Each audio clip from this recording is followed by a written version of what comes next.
Hello, everyone, and welcome to Fable Table, an actual play live stream focused on collaborative storytelling, critical world building, and finding the fun in games. I'm your host, as always, and GM Nick Bowen. Welcome to our stream. Joining me today are some of my friends, but one of them is unfortunately out for the night. Probably all of it may appear later. But we do today have Brian, John, and Shannon. How are you all doing today? Doing great, Bonjour. Nick. Fantastic. Happy to be here, looking to play, looking to have some fun. Excellent, excellent. So today we are. This is our first week of the campaign. We over the last couple episodes have been doing our world building game of The Quiet Year by Avery Alder, which has been an absolute blast. We had a really crazy map that we drew. I'm just gonna like switch over really quickly and just show everyone who maybe is needing to catch up or missed out. We played a game where we drew this map, and we took lots of these like contempt tokens, and we had lots of resources and characters we created. And the reason we did that is because we kind of had a prompt. I gave the group a prompt that we are in a fantasy world that has been like ridden with war, with the Church of Rust for like a century almost, many decades at least.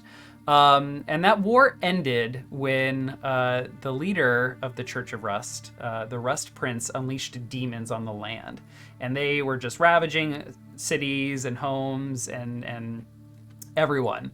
And then strangely, this like mist arose that like killed anything that wasn't in its home at night. Every night, this blood mist would come, and shapes within it would slaughter everything. And then by the morning, it would disappear, and that was kind of like a strange reprieve, but also a curse, because for the next century or more or so, many generations, all of our communities in this world, the Ravenlands, have been kind of held hostage and isolated, almost like a quarantine, if you will, by the blood mists. And we played one of those communities. In fact, it was a group of people that were not a community, people from all over, refugees, soldiers running from the battlefield. They all came upon this mausoleum and graveyard run by the Moss family. And this place is called the Hollows. And the reason I'm getting into some specifics is because we played that community coming together at first, and now here we are. Generations later, the blood mist has suddenly and without warning and for no apparent reason disappeared. And there is a vast and wonderful world out there, just waiting to be explored again, to be seen again by many people who have never seen it before. And there are also many elder kin, especially the elves, who knew it once long ago, but have been trapped and unable to connect with other communities. So this is where we are kind of starting our game at the Hollows, with our party members. So anything anyone wants to say before we like dive into a little bit more of what's going on in the modern day and introducing our characters? The nameplates are a little Oh, they got borked. little... They got borked. Oh, yeah, I see. borked. Okay. How about that? There. That's fixed. I have stream delay, so I trust in you. I was going to say mine's delayed, but I believe you. You're Yes. Much better. Thank you for pointing that out. Yeah. No problem. So, I see some people are throwing some love in our chat towards the map. Yeah. While That's I really would good. love to take credit for this, I mean, we all kind of like drew that map we saw a moment ago that kind of reflects a more cleaned up or a less cleaned up version of what we see now. But John, you made this map. Thank you very much. I made the great, map John. with Incarnate. Pretty Go awesome. to Incarnate. We're not. No, I'm not gonna plug them. Even though I use them and swear by them. Guys, you can make awesome maps at Incarnate. Go do it. And Incarnate folks, if you'd like to sponsor the stream, you can contact me at blah, blah, blah. Okay. All right. So, for those of you who maybe haven't watched our world building episode, I invite you to do that. I don't know if it will be absolutely necessary. We will try and cover a lot of the history and lore as we go along and remind ourselves of where things came from. But I'm going to give just kind of a quick recap of some really important things, particularly from the frame of reference of now, like today, almost 100 years or more, maybe more than 100 years later, what is going on in the Hollows. So we have this little settlement that, again, used to just be a mausoleum and graveyard run by a family, a pretty small family, I think, at the time. And they had a couple buildings, and now there are over 100 people, maybe 120 people here living at the Hollows. We have the Dagger Woods, where we've gotten lots of resources, as well as the Sunken Mire, I think is what this says. Down here is a marsh where some of our lizard folk love to go hang out. We have, up to the north, we have a abandoned gold mine. And to the east we have, oh yes, there's a quarry up here, sort of near this watchtower. We have a craggy area over here that is impassable save for a bridge that was left behind. And then there's these like strange, I guess you labeled this the Hushed Path. There's another cave down here that we found in the ravines that seemed to be linked up at one point with maybe some other like network of caves.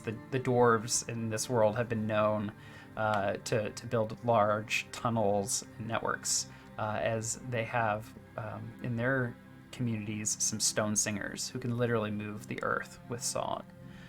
Up to the north we have Whaler's Hold, which used to be a dwarven fortress city, and near the end of the Alder Wars, the war between the people of the Ravenlands and the humans of Alderland, they took control of this. So the Church of Rust is in charge of basically this pit mine of a fortress city called Whaler's Hold.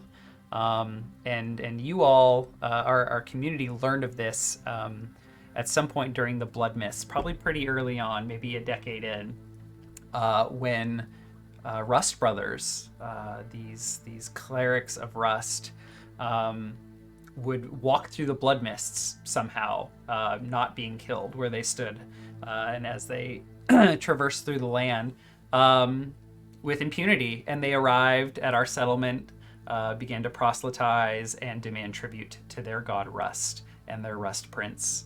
And so for many generations we have had to offer them tribute, and kind of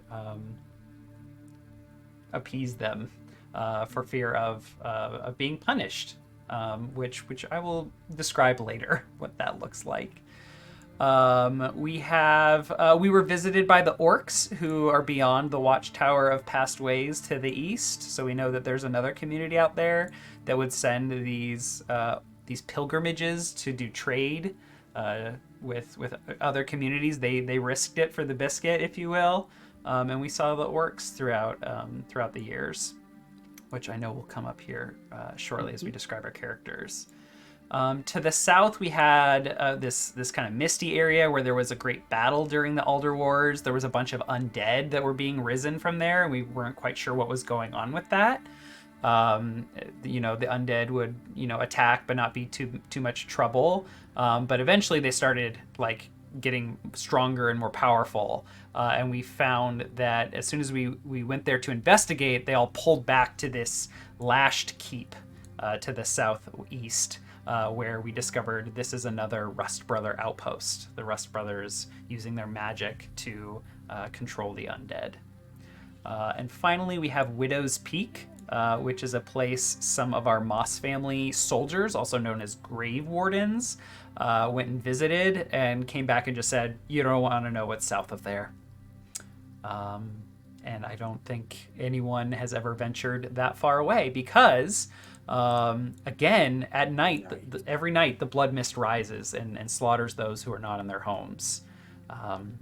So traveling very far from town has been very risky. So I think in lots of places where we have some natural resources and where we've developed roads, there may be some houses, some Airbnbs where people can stay, also near like our farmlands here.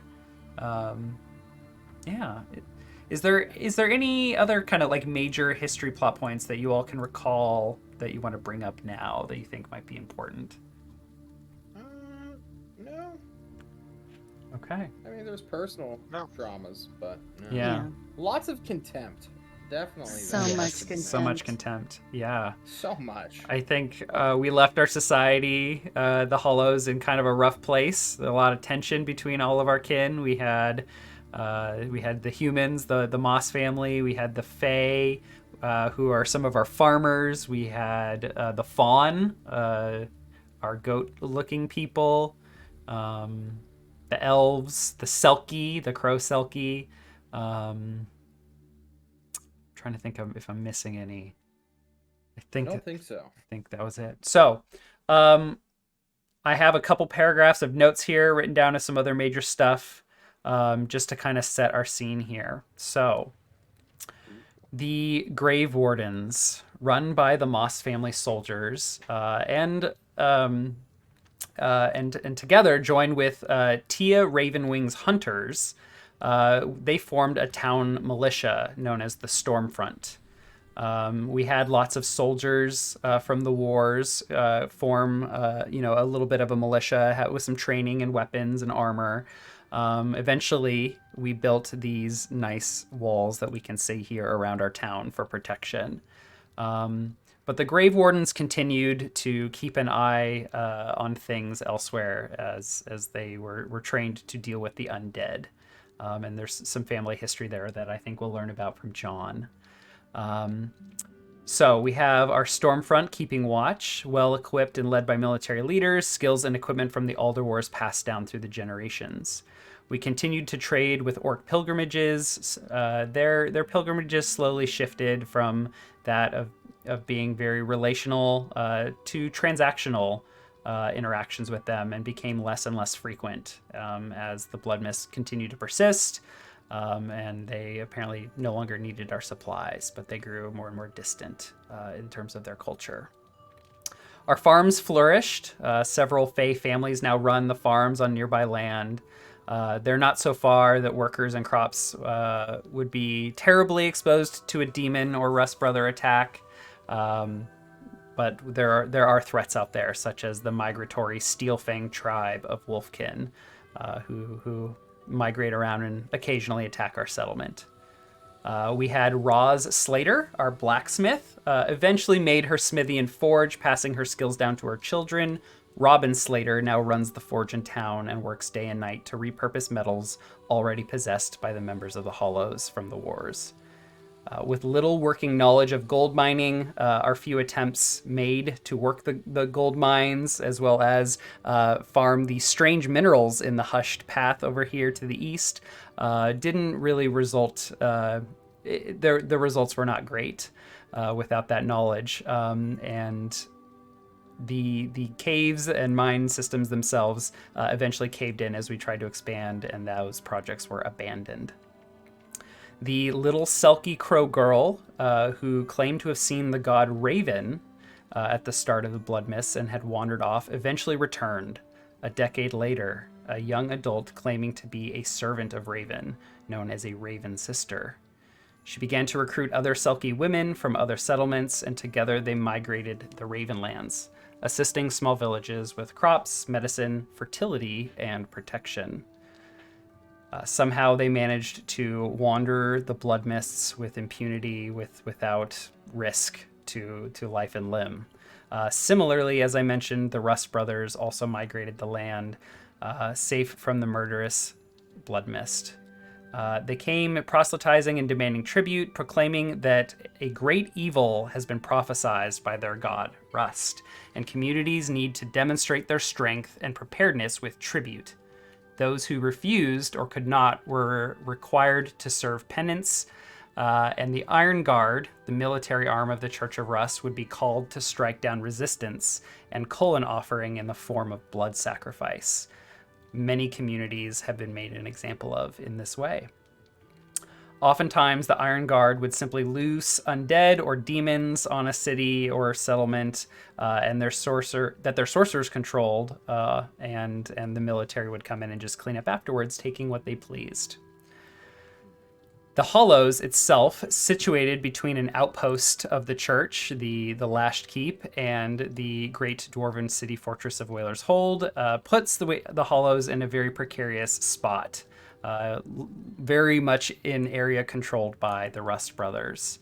The Church of Rust, prejudiced towards non-humans, dissuaded almost all kin in the Hollows from taking official leadership roles, and now the Moss family, the original inhabitants of this settlement, still are its leaders in name and practice, led by their leader, Rick Moss. At Rick's direction, the Moss family, and thus the Hollows, have been forced into obedience and subjugation to the Rust brothers, but now, with the blood mists opened up, the Moss family and the Hollows want to see what's out there, and if collaboration and potentially resistance is possible. But in the meantime, the town still has many problems, and that's where you all come in. So, let's go ahead and meet our characters. Let's just go from left to right on my screen here. Brian, why don't you introduce us to Merrick? I'll go ahead and pull up the character sheet for the stream. Wonderful. Oh, I'll need to share it. Merrick is a human. He stands a shade under 6 feet tall with sharp eyes and stubbly black hair. He's a slightly thicker and sturdier build. And of course, Nick shared the sheet with everybody and completely interrupted my narrative because it makes my sheet reload. But Oh no. I'm on it. Haha. He has a slightly thicker and sturdier build and looks to be in his late 20s. He's dressed in simple garb and bears little trappings of wealth or station. His eyes are alert, and he always seems to be watching or observing something. And I am playing a character named Merrick the Inquisitive, and I am going to be a cleric. Yes. So for those of you who love tabletop, we are not playing Dungeons and Dragons. We are in fact playing Dungeon World by Sage Latour and oh my god, I am spacing on their name. Wow. I'm just having a moment here, folks. Sage Latour and Adam Coble. Yes. So Dungeon World is a really fantastic role-playing system. I encourage you all to keep up with us. We will teach the game as we go. Almost none of our players here have played it. Shannon and I have played it together before, but Brian and John and Andy are new, and we're going to have a wonderful time. I love Dungeon World. Yeah. So the cleric, let's just take a look at your character sheet here. So we've got your stats here. We've got all of your moves, which is kind of like the core mechanic of Dungeon World. Is we play just to describe what our characters think, say, feel, and do. And when one of the things we say triggers a move, we do what the move says, and that's when we shift over from narrative to mechanics, which is really fun. But the cleric has some really, really awesome ones. Specifically, you have stuff on your deity. You have the ability to turn undead, commune with your deity, and you have lots of spells, which I'm sure we'll get into. Do you have anything you want to tell us about your god? Merrick worships the god Worm. Worm is the god of knowledge and secrets. Okay. He is by nature. I'm gonna go a little bit to your lore. He is by nature foresaw that his patrons, his worshippers, would need to have responsibility and understanding of the world. And therefore, the worm teaches that understanding the world and understanding others gives us the ability to influence what we are in the world and make it a better place. Awesome. And therefore, the clerics of Worm are at most and always seeking knowledge and seeking understanding and seeking to learn more to better their situation and station. Okay. Sometimes for good, sometimes for bad, but always the one with the knowledge is the one with the power. That's right. Cool. Well, I'll have some follow-up questions for you on your character, but let's move on to Shannon's Selkie, Crow Selkie, Cacophony. Go ahead and introduce Cacophony. Okay. So Cacophony is a Selkie, a Crow Selkie, like Nick had said. She's come to the Hollow looking for information on her god Raven, and she wants to talk to the Raven sisters about that. And while she's in the Hollows, she is tasked by the Raven Sisters to help with the resistance against the Church of Rust. So this is important to her. She has a special task that she needs to talk to Raven about, and this is her way to salvation. This is her way to do that. She is, as a Selkie, she's like a high caste Selkie, so she can slip in and out of her crow body with relative ease. When she's not a beautiful giant bird, she's a lady. She's in the body of a lady with black hair, but she has bird-like features and feathers and strange places. So Awesome. Nice. Do you know what brings you to the Hollows? yeah, Raven, Cacophony wants to find Raven. She's carrying the soul token of her brother, and she needs to ensure that he reaches the afterlife. And typically what people in their race will do is they'll take their soul tokens to like the highest point that they can, and pray and hope that Raven will get the tokens and take them on to heaven with him. But she can't leave anything up to chance. She needs to make sure that he gets into the hands of Raven and he can get to their version of heaven. So that's her mission. But the Raven Sisters are sort of withholding information until she agrees to help the Hollows with the Rust Brothers situation. Okay. Yes. Perfect. Just taking lots of notes here because this is the beauty of Dungeon World is the GM does very little prep. We just get to storytell and incorporate things as we go. It's really fantastic. So I have other questions for you as well. But let's move on to Wick Moss, the fighter. Hello there. I'm Wick Moss. I guess I'll start with a physical description. Wick Moss is a miserable, weird abomination between man and fey creature. No one is exactly sure how this transfiguration occurred, but once ago, he used to be a man. Just a regular human who was rather good at beating up his brothers, sisters, cousins, aunts, uncles, dad. No, he didn't get that one. Dad ran away. Never mind. That's on the to-do list, okay? Or it was, I suppose. Currently, Moss Wick is like some 4'9" to 5'3" mixture between, just some weird almost elf-looking guy. He has really long hair that seems to just not be able to be cut, which is currently just braided in a big fucking ponytail. And he's panning for gold somewhere in the mountains, just in a creek somewhere. Yeah. Yeah. Excellent. Okay. Well, since we have you here, John, let's talk a little bit more about some of your character backstory. Okay. So you're a member of this Moss family. Yes. That has this kind of like traditional kind of like warrior group, the Grave Wardens. The Gauntlet. Yeah. The Trial of the Sepulchre. All sorts of, learning the way of the shovel, really. Because, a shovel, it's not often considered a weapon, so no one can really take one away from you. But if you know how to cut something's head off with the shovel, whew, everyone's seen Shovel Knight, guys. He's done a lot of ass kicking.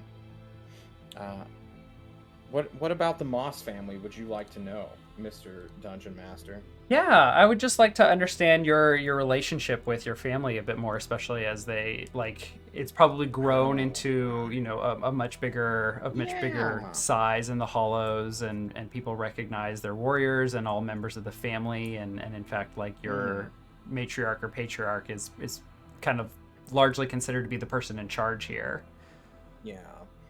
The Moss family does what all humans do, which is intermingle and breed. The problem with doing this so much is you have like people who cannot fight the undead constantly. And the whole purpose of the trial of the sepulchre is to like wash out people who do not have a shot at surviving against the undead hordes that you will often come against as a grave warden. Mm-hmm. Wick was born of two humans originally. One of them happened to be either a tax collector, tithe master, some kind of bureaucratic scumbag from the Rust Brotherhood. And as some sort of like tax kickback mom and dad, they had a lovely night, an affair as it was called back in the day. Mm-hmm. And she unfortunately got pregnant. And Wick has just been living with the stigmata of just like, everybody knows who my parent is, at least within the family. But since everyone is related to the Moss families in some way, everybody knows, which is terrible. And then he turned out to actually just be able to beat the hell out of people as just a big, strong human guy. So that wasn't a point in his favor either, because now you have like some dude related to a cult which is oppressing your town, and he beats your ass occasionally. Like, not great. So he comes from a single parent household. He may have like a bunch of half siblings that he may or may not interact with. Probably not now. But, he's always been kind of a loner, isolated. And when it came time for the Rust people to finally rear their ugly heads, Wick found himself his own kind of family-ish friend group. But something happened. Yeah. So the Rust brothers like saw you as like one of their own because of your heritage, or they? Wick liked to think so. He thought that was the case. Clearly not now. Why is that? He's panning for gold as some weird half-human, half-elf monstrosity in the hills. Well, what happened with the Rust brothers who? No, we don't talk about that. That's like an internal matter of the Moss family. Okay. Everyone can have their questions, but no one dares answer them. So the scuttlebutt is you walked off with the Rust brothers, and then a couple days or weeks later, you arrived, this transformed and misfigured person. Life's crazy out there in the Blood Mist. I don't even. I think it was during the Blood Mist too, like when it was actually around. Right. All this stuff went down. Yeah. You take a night off. Who knows what may happen? Right.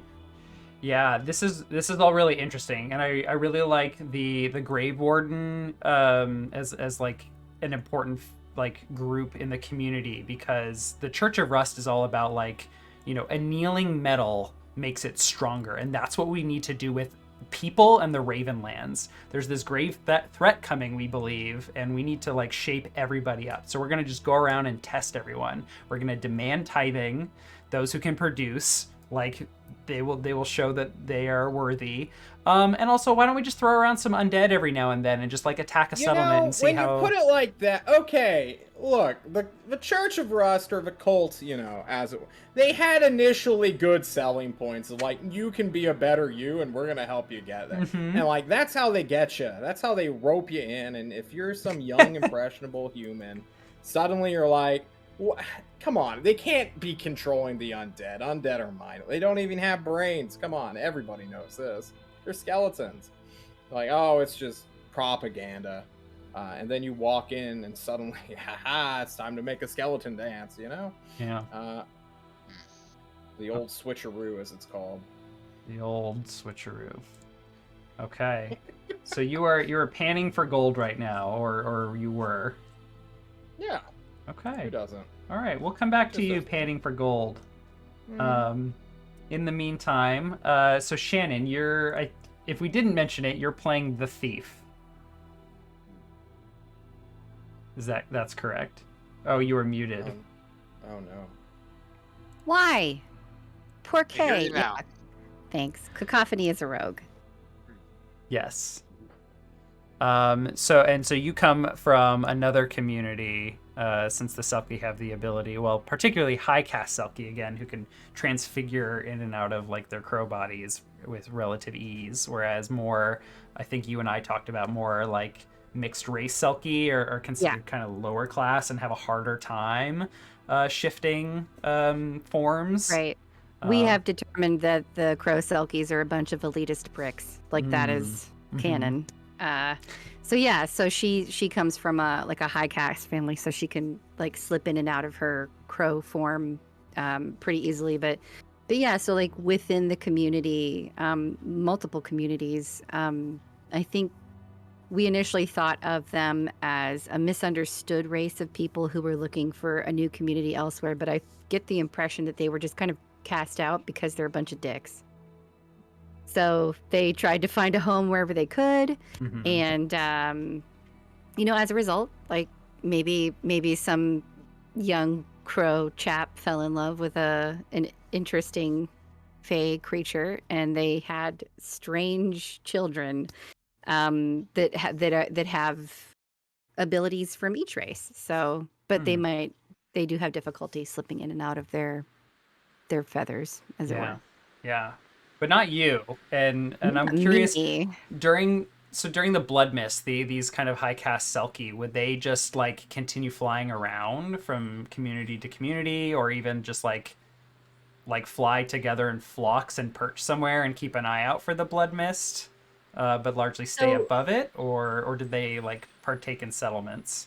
So it's I mean, if they needed to, they could get above the blood mist if it came upon them suddenly. But it wasn't sustainable to think that they could fly, for the entirety of the night or whatever, until they got to a shelter, because the blood mist fell everywhere, all over the land. So, there wasn't a place below the clouds that they could get to that was safe. So they had to hole up and steer clear just like everybody else. But there were some protected pockets, maybe like caves or just places that were out of the way. I think they could get from community to community much easier than a lot of the other races. I just think they weren't very well liked. So once they found a community that was willing to put up with them, they were like, "This is home now, forever. Let's never leave." Okay. So lots of prejudice against Selkie, huh? Yeah, but I do think they like this community specifically because of all of the gold mines. Yeah. They're so attracted to that shiny bit, the shiny stuff. If we don't have any and we just can't sell it, it's just like there could be gold in them there hills. Yeah. I mean, it's too tempting for them to resist. They are, and Cacophony is a thief, so it's a problem for her. And I definitely forgot to do this with John, but let's take a look at some of your moves and then go over like alignment, which is actually really interesting. Kind of revealing the veil a little bit. You know? But it's so important because it frames your decision making, your moral compass, and we get to engage as storytellers and the dramatic irony a lot better if we understand the character's driving forces. I suppose. Okay, so Cacophony is evil, and your alignment statement is shift danger or blame from yourself to someone else. Specifically, Wick. Always. To Wick. Okay, so do you have like a backstory with Wick, or is that something that's going to develop here in the? I think it will develop, but what I determined was that anytime that Cacophony would be caught stealing something, she would just immediately say that she had seen Wick do it. And because, she was a well-respected member of her community, and Wick was just some dirty hobo who liked to fight things. Excuse you, I had a home. I have a family name, Mrs. Cacophony. That's singular. True. Cacophony Sharpbill. She is very high class. She's a super high classy lady. No, but anytime that she would do something horrible, she would immediately shift the blame over to Wick. And then just constantly, like she'd put on a hat and some glasses and be like, "Yeah, it was Wick. We saw it too." So. Okay. Yeah. Glasses. Yep. Sure. Some Groucho Marx glasses. Oh yeah, 100%. They just, and I'm pretty sure Wick is like, It's her. She's just wearing a hat and glasses, and people are like, "No, that couldn't be it." So some of your skills revolve around like noticing traps and danger, like attacking people from behind, and even, you even have some talent with poison. Like, did you just develop these skills? Like, where did these skills come from? The great question. I don't know. Okay, just pick them up from various members of the community and just getting I up to no think, good. yeah, but I think it also has to do with just generally being a thief and like hanging out with ne'er-do-wells and learning what you can from who you can before they stab you in the back or you stab them in the back first. Mm-hmm. How long So, has Cacophony been in the Hollows to torment Wick so badly? I'm now invested in this. Mm-hmm. well, I imagine she's been there for about a year or so. Okay. Dang. So once the blood mist lifted, she came a knocking, she came searching for Raven, and the Raven sisters are like, "Well, I would love to help you out, believe me, but Okay. you got to I do something getcha. for me first." So Mm-hmm. in the meantime, she's just been picking pockets and blaming Wick. So That's Okay. fair. So does she come from maybe like a maybe she's been in a larger community, maybe even like a full size city where these oh skills yeah, were developed and a lot more useful. yes, The Hollows is pretty small, so. it's very small, Mm, and it's she's just She bored. got big heart. okay. That's what we. She needs that big score. She's Yeah. the kind of person who's like, my next score, if it's big enough, I'll retire and I'll just hang out with my gold all day and be happy and it'll be fantastic. But Yeah. Yeah. Yeah. Well, I like the idea that you have been here a while and stick around, particularly because of the story I have set up to get us going, and that is that the Raven sisters were expected here like last fall, and it is now spring. It's been about 6 months, and we at the Hollows haven't seen the Raven sisters, and we're getting really concerned because throughout the winter, things were actually getting pretty rough. Disease started to grow. People were getting sick. People were miscarrying, which is a really big deal for us since our population is so low. And the Raven Sisters help with a lot of that stuff, with health, with protection, with crops and stuff. Their magic is very useful, and they are very very giving and caring people. But we assured you when you arrived, yeah, they'll be here in a few months. Well, that came and went, and now we're growing really concerned. And you're probably at this point tapping your foot, like looking at your watch, where when are they going to get here? yep. And this is growing as a concern in the community, especially since sickness is continuing to, pervade. Is that a word? Uh, Yes. yes, it is pervading through into the spring, as we're supposed to be like getting to work, working on projects as the weather is turning and things are getting warmer. Um, and we'll come back to that in a minute. Jumping back to John real quickly because I want to go over Wait, alignment. I know you want to. I'm a good person. You're Okay. good. I was just misdirected, or as a youth. I want to talk about Merrick. Merrick, where do you fit in on this All whole right, town? Merrick. Merrick fits in on the neutral spectrum, and Merrick is not necessarily interested about whether something is good or right or wrong. What is good and evil anyway? What Hmm. Merrick really wants is to know why things happen, what's behind them, and how to redirect the next part of the narrative in his favor and in the favor of his god and his subjects.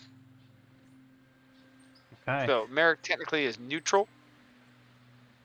When did he Yes. show up in the Hollows? Merrick is from the Hollows. He grew up here. Oh, dang. His father and mother are here. He has no brothers or sisters. Oof. Fortunately, his mother is no longer. She has Hmm. passed. But his father is still here at some point. And Merrick, when he was younger, would sit and listen to the visiting orcs that would come in to visit the settlement to trade every couple of years. And he learned the teachings of Worm and of knowledge from an orc named Gorthank, who was one of their scholars. But when the orcs returned a few years later and Gorthank was no longer with them, and Merrick learned of his demise at the hands of the Brother of Rust, Hmm.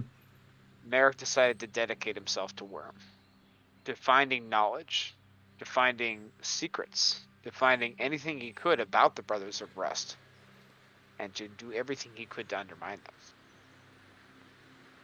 Excellent.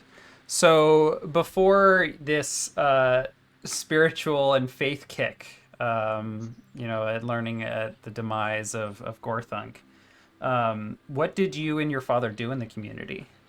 What was your skill or We trade? probably were members of the Moss family kitchen.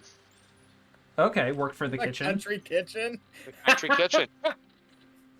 Well, I What do you mean, want on your Merrick tombs? he's a little bit portly. He's a little bit heavier, and he grew up around the kitchen, grew up talking to people.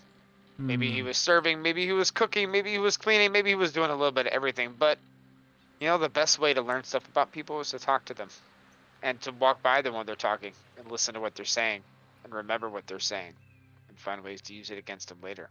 But Interesting. it's a small community, so there's no need to do that all the time, but knowledge is power. Okay. So in terms of being this cleric of Worm, how do you engage in your faith? Like, do you have a book maybe that Gorthunk gave you? Does Worm communicate with you? I haven't thought too much about that. Okay. Have you, out of curiosity, Yes. done anything to conquer the worm? Oh my god. Okay, I'm done. Stop, see you John. guys. And Wow. Okay. memes aside, I would say that Merrick probably learns and listens and finds information, and then I think he communes and prays by sharing this information with Worm through prayer. And then from that, he hopes to gain knowledge from Worm in return, or at least maybe an understanding, or maybe just a feeling that he's moving in the right direction with what he's trying to do. So you communicate through prayer. When praying and when being provided like divine guidance, because like a huge amount of your skill set and the moves you have as the cleric are like getting signs and signals and sometimes direct communication from your god. And maybe we can take a look or ask some questions about what that looks like, but I'm really eager and curious to find out more of that. And that is, a nice blank space for us to fill later. It is. Okay. So do you still fill a lot of your, you still need to make a living? Do you still fill some of your time by working in the kitchen, or have you kind of moved on from that? Well, I mean, we're a small community of 120 people. It's not like we have a church devoted to each deity for a cleric to make a living. Right now he's kind of preaching and talking and maybe not even trying to convert other people at this point, but Oh, like one of those casual Mormons. Instead of knocking on your door, you just so happen to run into them every couple of days. There's so many. Oh my. Okay. Well, we will meet Andy's character Basil, and his partner in crime Chives, at a later point. Maybe Andy will show up tonight. Maybe we'll meet them next time. But Andy's traveling for the holidays, so we decided to move forward without him. Unfortunately, missing you, Andy. So let's pick up with Wick. Wick, you said you're in the hills, pandering for gold. Yeah, so, Wick. It's not like he has a home. The closest thing he has to, like, a friend is, like, the goldsmith up in the hills, who is, like, an elf jeweler, who is just, He was the only person that sort of, like, reached out to Wick when he was about to take a step off the quarry's canyon, and end it all, as it were. And the dude, well, we don't know much about them just yet. Okay. They reached out the hand. They're like, "Am I interrupting something?" And it just became a weird friendship / apprenticehood. And Wick really needed that since he lost like 11 points in strength, assumedly. And doing a craft that is both like artistic and you need like a gentle touch to it is not something that Mr. McFighterface was used to in a family culture surrounded by violence all the time. Yeah. Backed up with the fact that he was about to join a cult, which is notorious for amounts of like horrific violence they do upon people. Yeah. You know, he was going down the, you know, road of the broken sword or whatever, and just like, yeah, I'm just gonna fucking fight people until I die. But then, you know, this elf came out of literally stage left and was like, have you heard about gold? There's gold up in this there hills.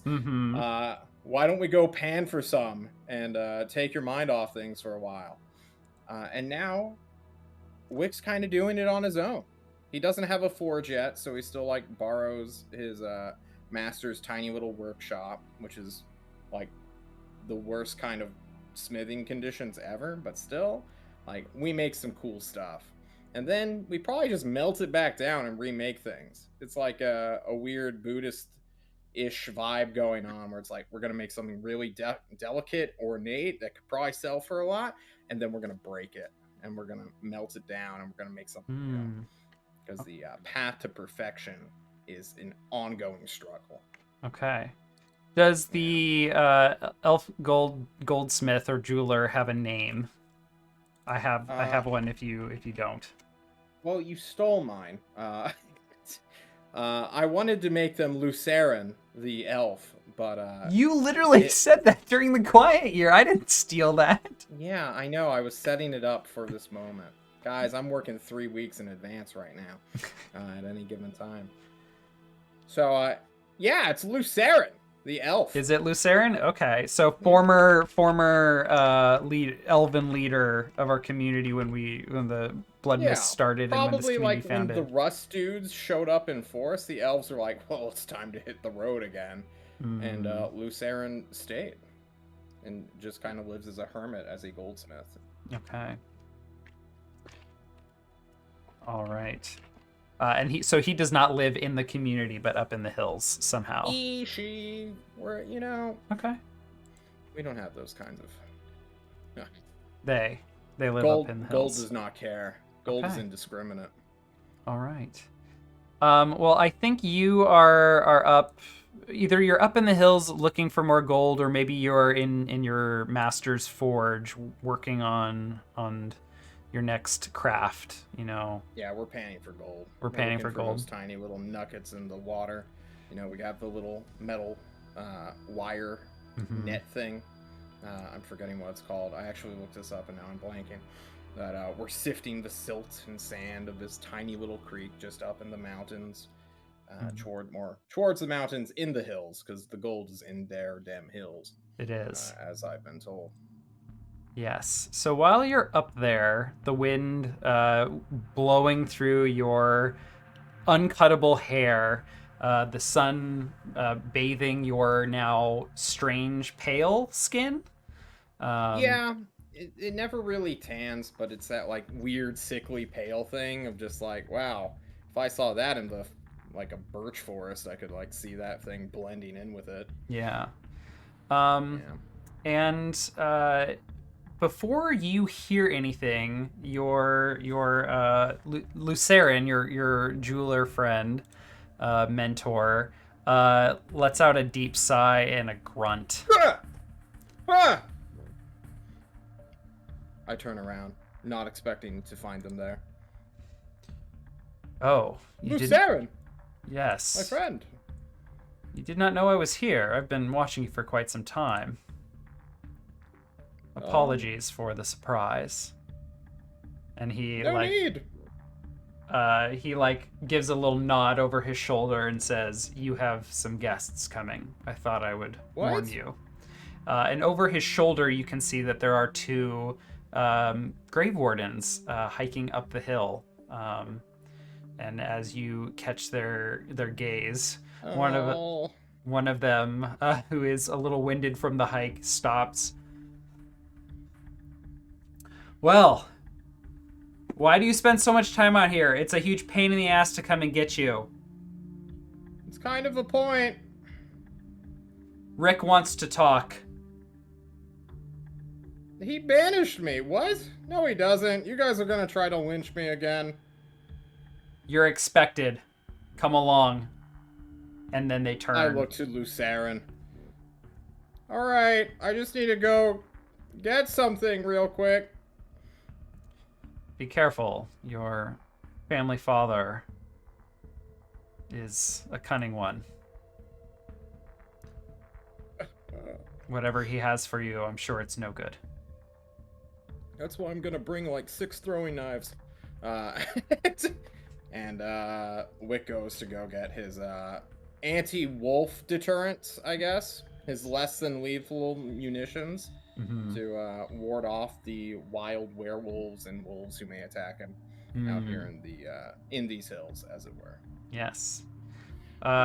So you gather your supplies, hike down to the hollows, and are admitted by the local constabulary, the Stormfront, I believe we called them, which are again kind of a militia in and of themselves, but are supplemented by grave wardens. I know every single one of them because I fought them all at the exact same time once, right? And it was a great day and great night. But now they could beat my ass rather easily, so I'm kind of hesitant to just walk up to them. Yeah, and as you walk up to the, past the wooden walls defending the town and through the wooden gate, those who are keeping watch give you the stink eye, scowl at you a bit. Yep. One sees you and just kind of turns away. Sorry. And one mutters under their breath, "Misgrown freak." And misgrown is a term used to describe many of the Rust brothers. The Rust Prince during the Alder Wars shared demonology magic with his flock, and was responsible for the demon flood that invaded the Ravenlands. And eventually, he began to fuse and bind demons to Rust brothers to enhance them and give them incredible strength and powers. Many of the Rust brothers who have come to collect taxes and tributes are themselves misgrown, which is not what you are. You are something else, and you do not look like any of them, but nonetheless... No, that's fair. Have a good day. Meanwhile, in town... Cacophony, you are up to something when you are also approached by some grave wardens. What are you up to? What are you in the middle of doing? Well, I saw Wick walking through town, so I was going to try and pin a crime on him. Leave me alone. I was sneaking up beside somebody to put my hand into their pocket and take their coins. But I wanted it to coincide with when Wick was walking past them, but I had to stop, so. Cacophony Sharpbill, you hear behind you. Yes. Do you have a moment? Not usually, but... Do you have one right now? I mean, okay. I'm bored. What do you want? Perfect. Our father, our family father, Rick, would like to speak with you about a matter. Would you please come with us? Okay. And you are led into the what was our restaurant called? The Moss Family Kitchen? Country Kitchen. Yeah. Was it country? Moss Yeah, Kitchen, country brother. I'm hearing so many different versions. Brian, you work there. What is it called? It's the Moss Country Kitchen. Okay, the Moss Country Kitchen. 100 years strong. And you Still said there. you do still work there? Sure do. Okay. So you are, plating some food or bringing something to a table for a hungry patron when none other than Cacophony Sharpbill and either ahead of them or behind them, Wick Moss enter the kitchen with several of the grave wardens. How many is several, Nick? There's the 2 that were sent to gather you and the 2 that were sent to gather Cacophony. All right.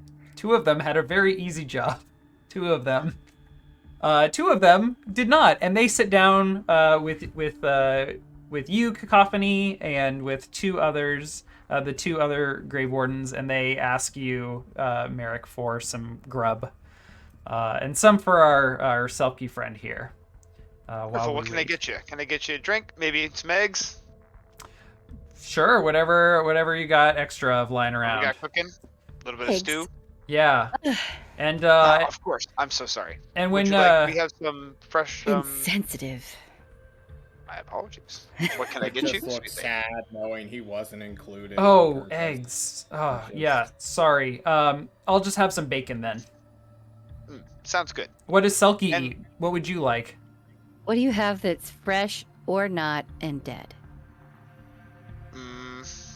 Guys, where's Rick? Well, we do have bacon. There's the rest of the pig out back. Okay. Some pork.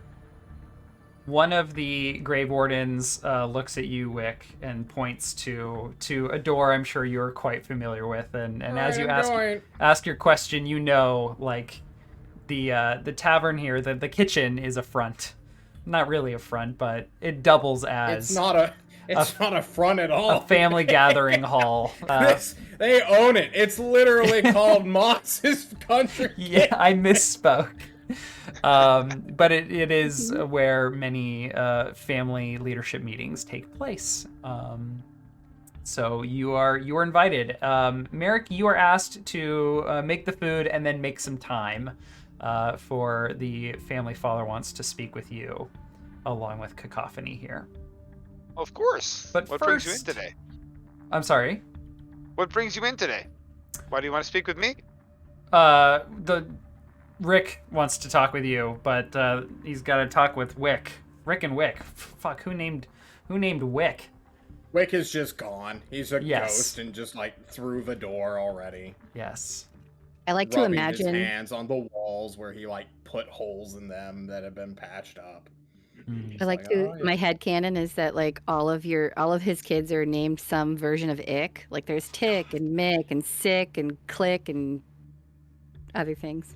Rick. He's not my dad. What's wrong with you? I'll lean into the kitchen and be like, Cedric, they want some bacon. On it. And start gathering drinks. All right. And while food is being prepared and consumed, Rick, the family leader of the Moss family, wants to first speak with you, Wick. They invite you in, and Rick is sitting next to 2 other prominent family members. Your mother, certainly not one of them, for her association with the Rust brothers, and reproduction with one has just brought shame to their family, but specifically to her. Yep, So, that's true. Hi, Rick. Wick, Or grandfather, grandpapa. I you don't know can what you want me to call you. you can leave titles at the door, boy. Okay. Hi. You are so timid.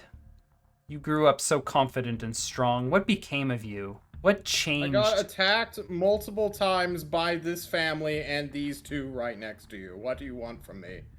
Being attacked by family is training, boy. We taught you this. Okay. Some would call it abuse, but, you know, it's fine. We have been How may I serve the greater Moss family? we have been considering your place in this family and purpose at the Hollows. And we may have been quick in our decision to kick you out and deem you unfit to bear the family name, and want to offer you an opportunity to redeem your birthright. Okay. What does that entail? Well, as you are well aware, when the Rust brothers attempted to recruit you. It was a ploy to steal our family sword. Mm-hmm. You are responsible for its retrieval, and you will Oh. regain your place in this family when you are able to bring it back. But it is yet to be determined whether or not you are even capable of such a task. There are other matters that the Hollows and our family need attended to, and we would like to give you the opportunity to begin to make amends. Wick will like rub the faded scar that is far too deep not to like gouge out his eye, but he's got both his eyes, and he is just like staring beyond, not having heard the last half of the opportunity, I suppose, is what we'll call it. And Wick just nods, like, yeah, I'll go get the sword. No, not yet, boy. As I said, there are other matters that need attending to. Okay. What? Can you tell me them, or? Disease is running rampant in the Hollows, and the Raven Sisters are needed direly. We need you and some others we have identified who will join you to go find them and bring them back. If necessary, assist them in whatever their task currently is, so that they may come back here as quickly as possible. What about the medicinal herb stockpile? I know I didn't hit that one. What? Foolish boy, these medicines, they only work on common diseases. Oh. Okay, I just hear everyone talk about how great they are all the time. I never get sick, so. One of the family members just goes, yes, they're very good. It's like, I'd like to see them in action at least once before I die. Okay, well, now, I'll go find them. Where were they last seen? We do not know. We have not heard word, but we figure the orcs to the east would be a good place to start. Not the Raven sister right outside who always frames me for her misbegotten deeds? She is only a Selkie, not a Raven sister, though she associates with them and may come in use in your journey. Speaking of... Oh, what happened to our cameras? We have Andy. Andy's here! We have a random Andy has arrived. All right, I'm going to disconnect. Get rid of the bot. There we go. Andy. Hello, Andy. You're here. Oh no. Oh boy. Oh boy. Let me make sure he doesn't blow out the speakers. Should we go on a quick break? I think that's a wonderful idea. Why don't we take our break and we will be back with Andy, Basil, and Chives. This is Fable Table. See you in a minute. Mm-hmm. Hello, everyone, and welcome back to Fable Table. We have Andy. Joining us today is Andy. Woo! Welcome, Andy. You made it through your holiday travels, and you were able to find a solid internet connection to join us with. I have a solid internet connection. We also have a wind advisory in Chicago right now. So if the wind shakes the wall of this very old house that I'm in, I apologize. Okay, well, if we suddenly lose you, we'll know why. The wind. I'm just more concerned about my microphone picking up a horrible nonsense white noise. So well, I have some music that'll hopefully drown it out. But if the mic is bad, we'll let you know. Good. Thank you. Okay. So speaking of you talking, whoa, that was loud. Why don't we meet your character, Basil? Yes. Do you want to give us a brief description of your character, what they look like, and a little bit about them?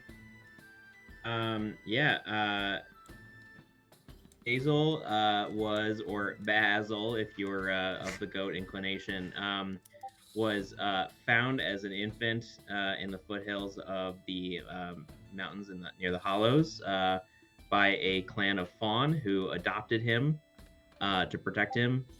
He raised by them to, value natural things and what he could find in the wild, and also a kind of sustainable value for the wild. Every time the blood mist would fall, he would see members of his clan insist that Flo would protect them, that nature would protect them, and watch them stubbornly, walk into their own deaths. And so he's got quite a chip on his shoulder about people who just let things pass them by. Okay. And when you say Flo, for the folks watching who haven't read some of the backstory I've written for you on our gods, and I need to fix our. Why is Roll20 all borked again? It's borking for me as well. There we go. I need to fix one of the scenes in Streamlabs. So Flo is one of our gods who you worship, the aloof goddess affiliated with change and nature. Yes. Okay. And so Basil would say that he's not religious, but he was raised by a group of people who worshipped Flo and kind of this natural balance in the world. And he bonded in his late youth with a ibex he met in the mountains named Chives, who both of whom share a pretty intense indifference towards people who don't respect the wild. And for a long time, ibex has carried on one of his horns the skull of someone who didn't appropriately value their world around them, and the two of them have been together ever since. Oh my Dynamic god. duo. Some retaliation. Yeah. Yeah. Chives doesn't- Okay. So looking at your character sheet really quickly, so you have Chives the Ibex, which is your animal companion and has some of their own stats and training that you can use them in certain situations with the command move. You are an archer, it looks like, and can hunt and track. an archer with a spear as well. Excellent. Okay. Hunter. And then looking at your alignment, you are different than everyone else. Everyone has a different alignment, which is fantastic.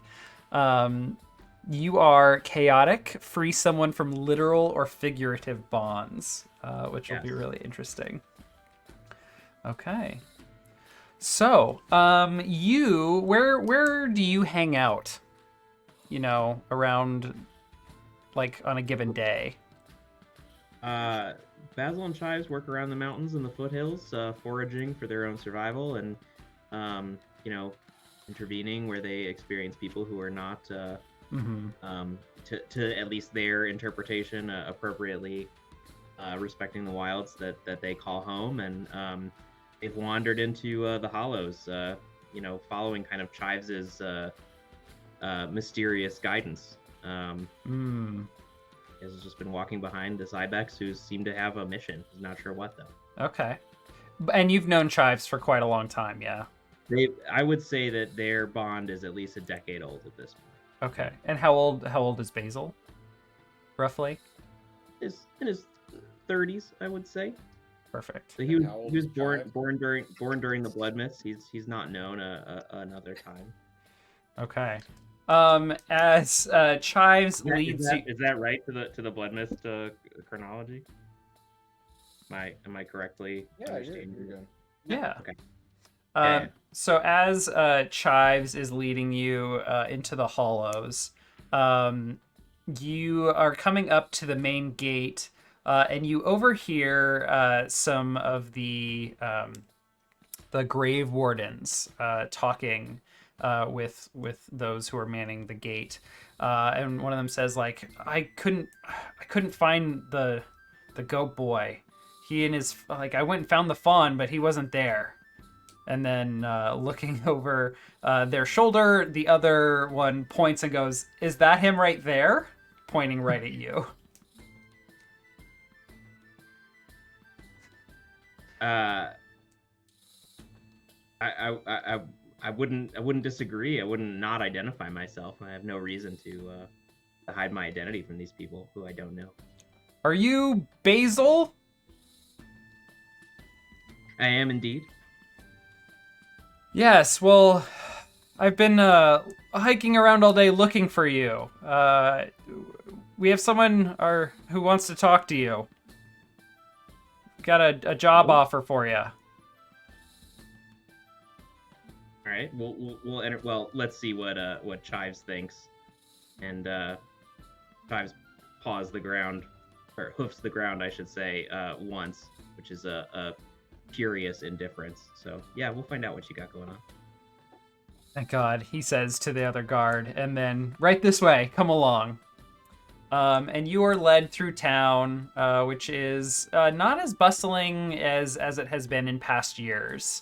There's quite a bit of activity, but the village has been hit with some disease this last winter, over the last couple months, and it is now spring, and things, there are birds chirping, the sun is out, weather is improving, it's getting warmer, but there are less people out than there usually is in past years.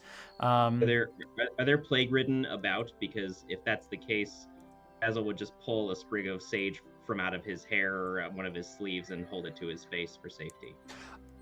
I don't think it's like completely plague status. There are certainly people up who are like super sniffly, but you might like recognize some shop owner who usually like operates like his business with his wife, and his wife, he like will wave at you, and you might inquire, and he'll say like, yeah, she's been really sick at least these past couple months, so I'm just picking up the slack and making sure that we get food on the table, and we're hoping she'll be well in the next couple weeks. I hope so too. Thanks. You're ushered along by the grave warden, who leads you to the Moss Country Kitchen. And you are led in a favorite spot. Yes, a favored spot. Probably the best brand in the Hollows. Yeah, probably one of the places you would enjoy the most. And inside you find you probably know Merrick, Brian's character, who works the kitchen, and he is setting food on a table for several grave wardens, as well as a Selkie woman, who you may or may not know, and is in fact Shannon's character, Cacophony. The grave wardens invite Merrick to sit down as he brings the food, and Cacophony is already sitting with several of these grave wardens. The one escorting you, Basil, invites you to sit with them as well, and then leaves. I appreciate that. Chives is not interested in coming inside, so he kind of hops around. I think probably finds his way onto some of the rooftops in town to enjoy the view and relax a little bit. Oh my God. Hell yeah. Well, by now there's probably some wood roofs. Not the straw that the Hollows once experienced when it was first being built. He's light on his feet. On his hoof, I should say. Well, there's definitely straw around for animals. That was one of our first abundant resources we established, so I'm happy with there being plentiful straw, which allows, making trips to the Hollows for you from the hills worth it, because there's good food for Chives. Let me rephrase that. Chives notices some really good straw on one particular roof and jumps up there to go munch on it. Oh my god. Yeah, perfect. He's just eating their thatched roof. I love it. Yeah, he doesn't care. He saw the good straw and he's going for it. I like the idea of he's just like looking at walls, trying to find one that's like not a 90-degree angle, but like a 91-degree angle, so he can just walk it up, Yep. Perfect. It's perfect. Several of the grave wardens who you brought beverages for, Merrick, gulped them down very quickly, ferociously, belch, and leave. Leaving the three of you, Cacophony, Merrick, and Basil, with one other grave warden.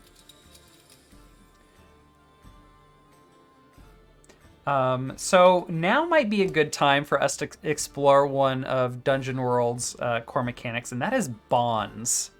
So let's take a look at some character sheets, and let's see if there are any bonds that we can come up with to start us out. So I'm just going to pull up the rule book and read what it says about bonds. But I'm curious to know, and I think we established that some of you, at least Cacophony and Wick, know each other. Wick and Merrick both grew up in this town, so you two might know each other. I think Wick learned about Cacophony after the transfiguration. Uh-huh. I'm just like, so she was the one that's constantly. Oh boy. Okay. Oh. So, let me read again from the rulebook. Bonds. Once everyone has described their characters, you can choose your bonds. You must fill in one bond, but it's in your best interest to fill in more. For each blank, fill in the name of one character. You can use the same character for more than one statement, but I will encourage you all to try and form bonds with at least 2 other characters. Take some time to discuss the bonds and let the GM ask questions about them as they come up. You'll want to go back and forth and make sure everyone is happy and comfortable with how the bonds have come out. Leave space to discover what each one might mean in play too. Don't predetermine everything at the start. Once everyone's filled in their bond, read them out to the group, which we're just going to kind of go around popcorn style and come up with bonds and talk about our character's history, or if there is no history, maybe preconceptions of one another. And what the rules don't really get into, and I wish they did a better job of, they're a mechanic I kind of struggled with when I first started playing Dungeon World, is bonds are about reflecting your character's motivating attitude towards another character, and what you think about them and what you're going to do about it. It should direct play with some sort of implied I will blank statement. So the example I posted for you all in our chat earlier today was, I caught Nick lying about his past, but he's done so much for me. I will keep his secret until he gives me reason not to trust him. And then I linked you all a Google Doc with a bunch of other examples. So I'm curious, let's just talk about history with one another, either that we've learned about today, or we can just invent some, or even preconceptions, maybe if some of you haven't met Basil and Chives before. So does anyone want to start or have an idea for a bond? No, okay. Can I be bonded to somebody who's dead? Like my brother, and then that... It's gonna be a rather hard one to fulfill. So... Well, no, because I have his soul token, and I need to give it to Raven. So, or are we looking for... So, the thing about bonds... the way the rules are written for Dungeon World is they're really supposed to be with other player characters. That being said, there's a lot of hacking and homebrew rules out there for writing bonds with objects, places, NPCs, etc. I'm open to that, but it really should not. It should be a short-term. It should be about motivating factors happening relatively soon.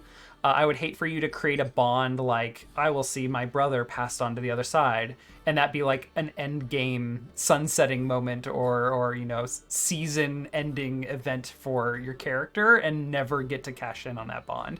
So I'm open to that. I'm just curious if you can make it something about a next step for right. You.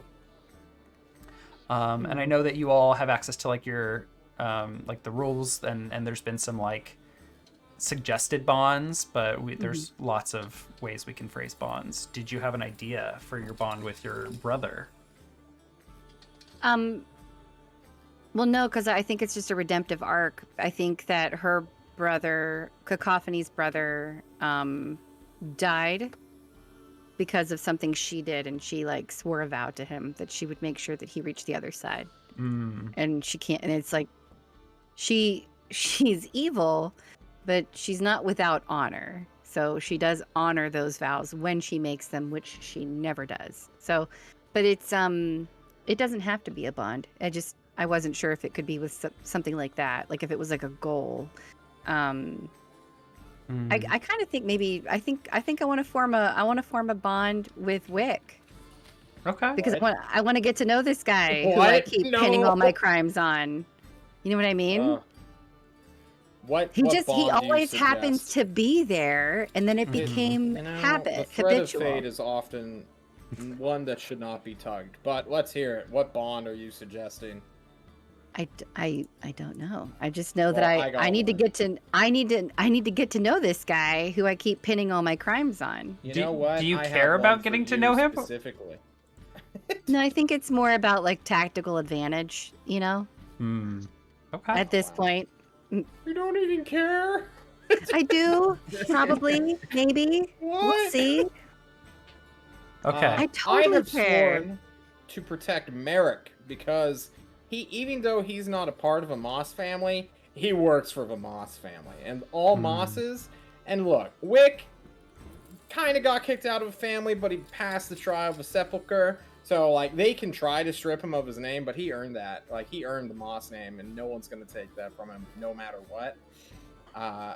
And like Merrick, as a subsidiary / worker, like he is owed Wick's protection, no matter what.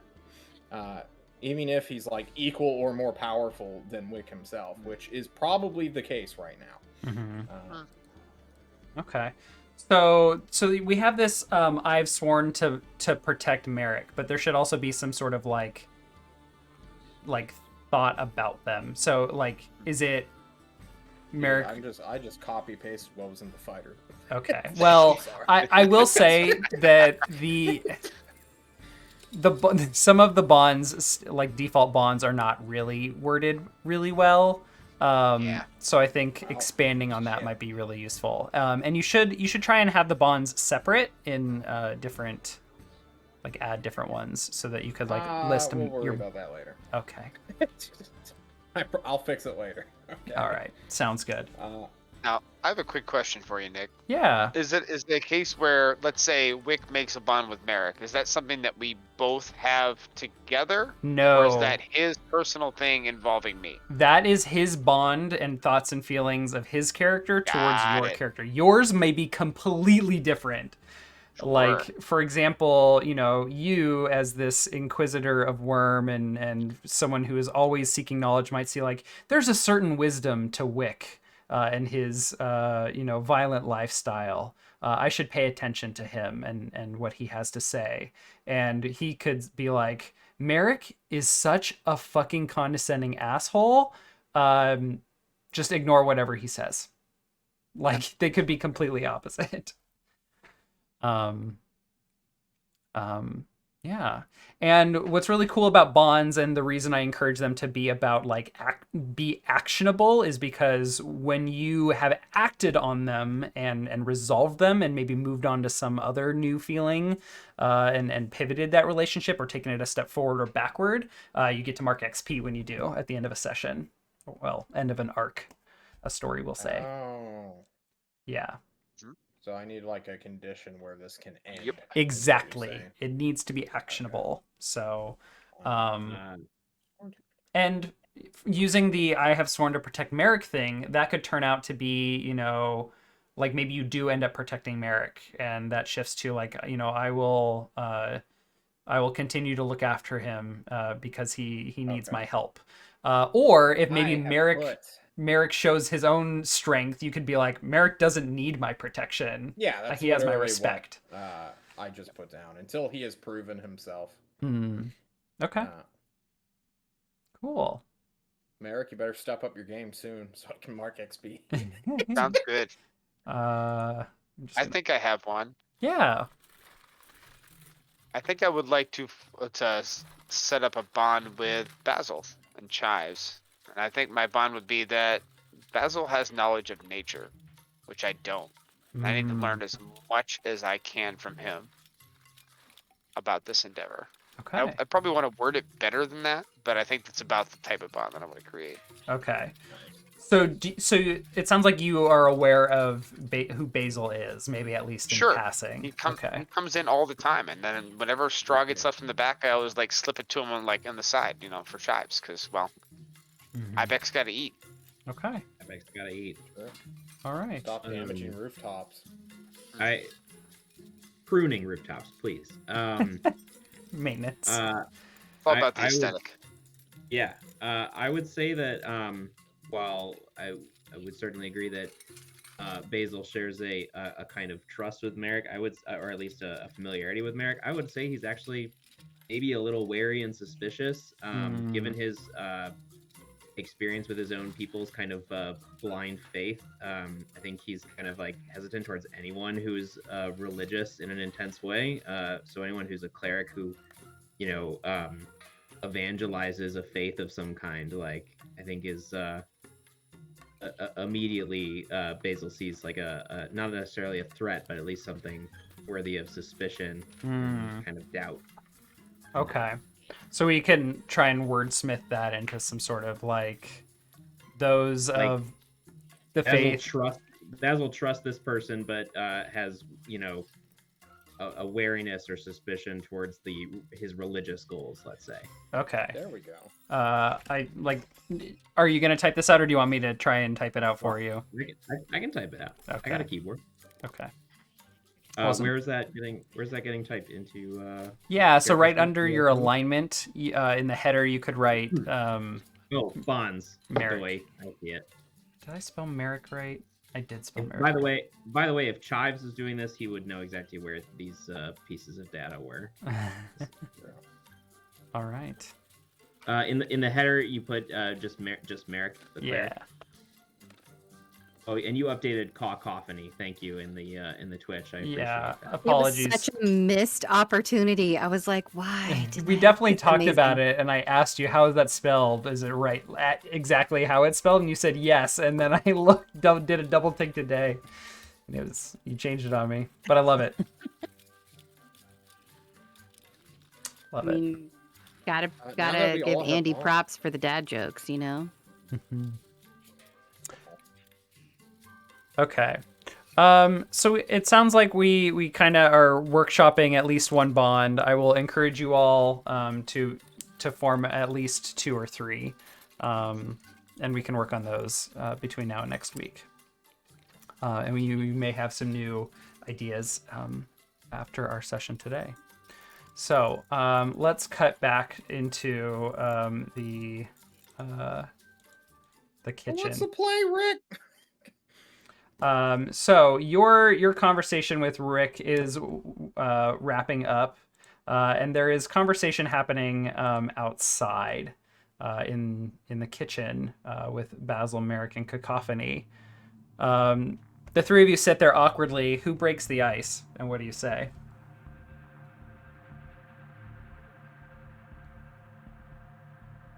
I think it's probably Merrick that breaks the ice, and he says, "So, Rick, why have you pulled us all in here, huh?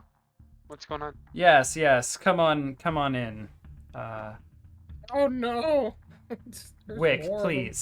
please. Uh, Morty, I need you to calm down, okay? yeah, I've been rotating closer and closer to Morty. It's like, Friends of the Moss family and of the Hollows. Merrick, always a pleasure. And Selkie, Cacophony, and Basil of the Mountains. It is my pleasure to have you. My name is Rick Moss, and if you do not already know me, I am the family father of the Moss family. We have a very prominent position here in the Hollows, a place of leadership, a responsibility, if you will, for the well-being of our citizens here. And I've brought you all here because I would like to seek your assistance with an important matter. As you may be aware, the Raven Sisters, who frequently migrate the Ravenlands assisting settlements, have not come to our home in quite some time, and it is having an impact on the health and well-being of our community. I have asked our son of the family, Wick, here to lead an expedition to seek out the Raven Sisters. And I know that there may be some motivating factors here to see the Raven Sisters for yourself, Cacophony, Merrick to see the world and gather information, and Basil, I know very little about you, but from what I hear, you are quite proficient with a bow. And we could really use your help. We do not know where the Raven sisters have been, where they are going, if they are even alive at all, but we need news, and we need them if we can help it. I'm curious if you all would be willing to head out into the Ravenlands on our behalf and seek the Raven sisters. Don't worry, we'll get that sword. What sword? Oh, we're still on the... So Is let's it go a find gold? those Shy. Raven sisters. My God. You want me to What? team up with one Bible thumper and go find a bunch of other Bible thumpers? I have my doubts, frankly. Bible thumpers. Ah. Come on now. Well, let's be real, Basil. What else are you gonna shoot at? As far as we know, you're only good with the bow. And I stare at Rick, who clearly knows nothing about the person he's recruited, and just like, the telepathic communication. Like, you never learn about anyone except like what they do and how they can hurt other people. You're a monster. Just eyeballing him. Rick, what leads do you have on the Raven sisters? Very little. Normally, they, in the past, have migrated here from the east. Typically, they've visited the orcs before us. At the very least, you could visit the orcs and ask where they usually arrive from before, when they arrive at the orc settlement of Galler Hall. Work the trail backwards, so to speak. And that brings you in, Basil, with your tracking skills. We could really use you for the well-being of our people. Basil refuses to answer and hesitates until there is a soft hoof knock from the roof above, and then he says, "Fine, we'll do it." I love it. That's awesome. Well, Cacophony's gonna kind of like ruffle her feathers and just... Well, it beats hanging around here waiting for them to show up, I guess. There's only so many pockets you can pick. A couple. I told you! There's I eyes. told... It Well, wasn't if I'm gonna me! be leaving... Oh, Well, Well, I'm in, for sure. Any chance to see something new? excellent. Well, Wick will be in charge of your expedition as a representative of the family, but I expect and hope that you all will work together for the common good of our humble home here. The Rust brothers seem to be quite active as of late, so be on your toes and try and stay away from them. We would really appreciate it if you did not engage with them. They are apparently very wary of communication between settlements. If you can avoid them. And if we can't? Yeah. If you can't avoid them, attempt to keep the peace. Don't cause any trouble that would bring horrors onto the Hollows. I need to Reading go you get loud some and stuff. clear. Are we done? And then Okay, Cacophony's okay. gonna just like give a big wink, like, Yeah. gotcha, Cacophony, big guy. So as the thief, I'm curious, do you have any like past affiliations with criminal organizations, or have you been mostly like on your own?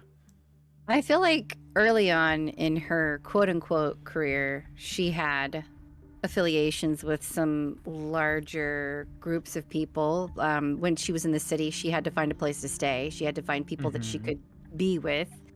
And there was always sort of a tenuous truce, knowing that at any point any one of them might turn on anyone else. So it kind of kept them Sure. somewhat honest, I guess, knowing that Okay.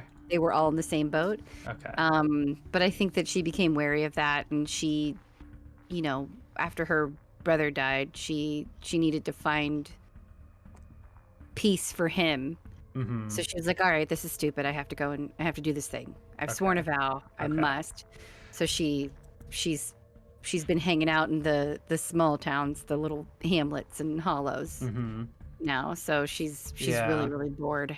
Okay. Well, I think given some of your past experience, you would probably pick up on kind of like the subtle, the subtext of what Rick is saying here. And when he says like, don't cause any trouble with the Rust brothers, don't bring anything back on us, and the way you phrased it, the whole like, well, what if we can't? There's like a subtext of like, well, what if we can't keep the peace? And he's definitely alluding to the fact like, just whatever you do, don't let the Rust brothers Come back to the hollows. basically. Right. It shouldn't reflect on the hollows, but we do what Yes. we have to do. Yes. I get you. Yeah. Wink. Yeah.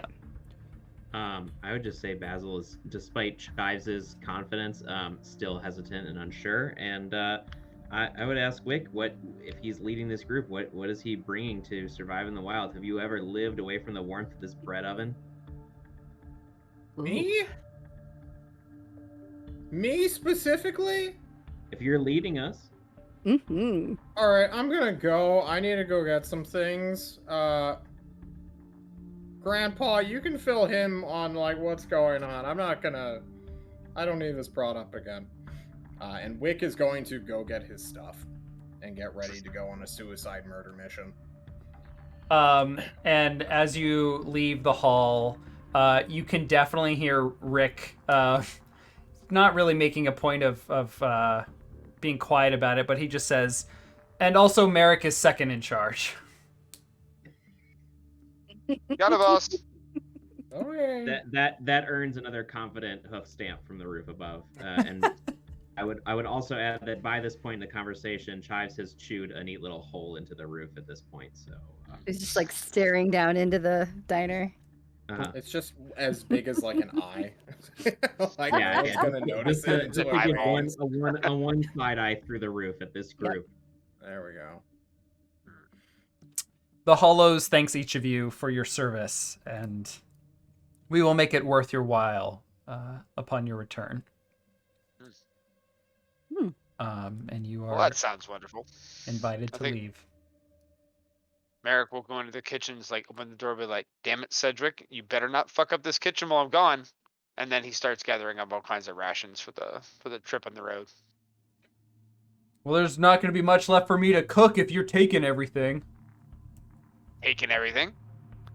Talking about like the damn bacon grease all over the damn counter. Like seriously. It Expect to do splatters everything here. everywhere. What am I supposed to do? Not drop the damn pan on the stove all the time. And then I think it just continues for about 5 minutes while Merrick gathers stuff, and then he walks out the back door. Fantastic. So, any preparations that need to go underway? Anyone needs to talk to in town before heading out? And we can either act out those scenes if you're interested, or you can just make note of it. Just an opportunity for you all to just bring any friends or family onto the screen, or anyone important. I think I'm just going to make note of it. I think Cacophony just wants to go and make sure that her knives are sharpened and that her poison vials are all topped up and that she has all of the things that she's going to need. And, you know, I think she's just like, she's like strapping in and she's like excited that she's going to be leaving the town.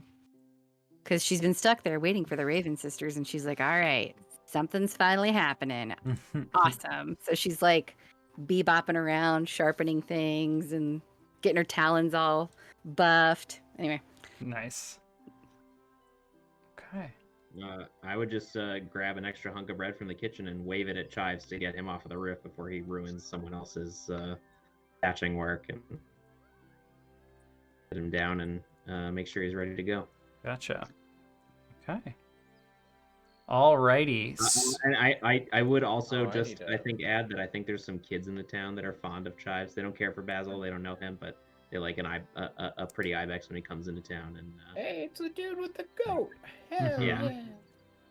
Nice. I need to go don't speak call him with... a fucking goat. Thank you. I need to go speak with Lucarin and go get my coffin. Yes. Wait, your coffin? What?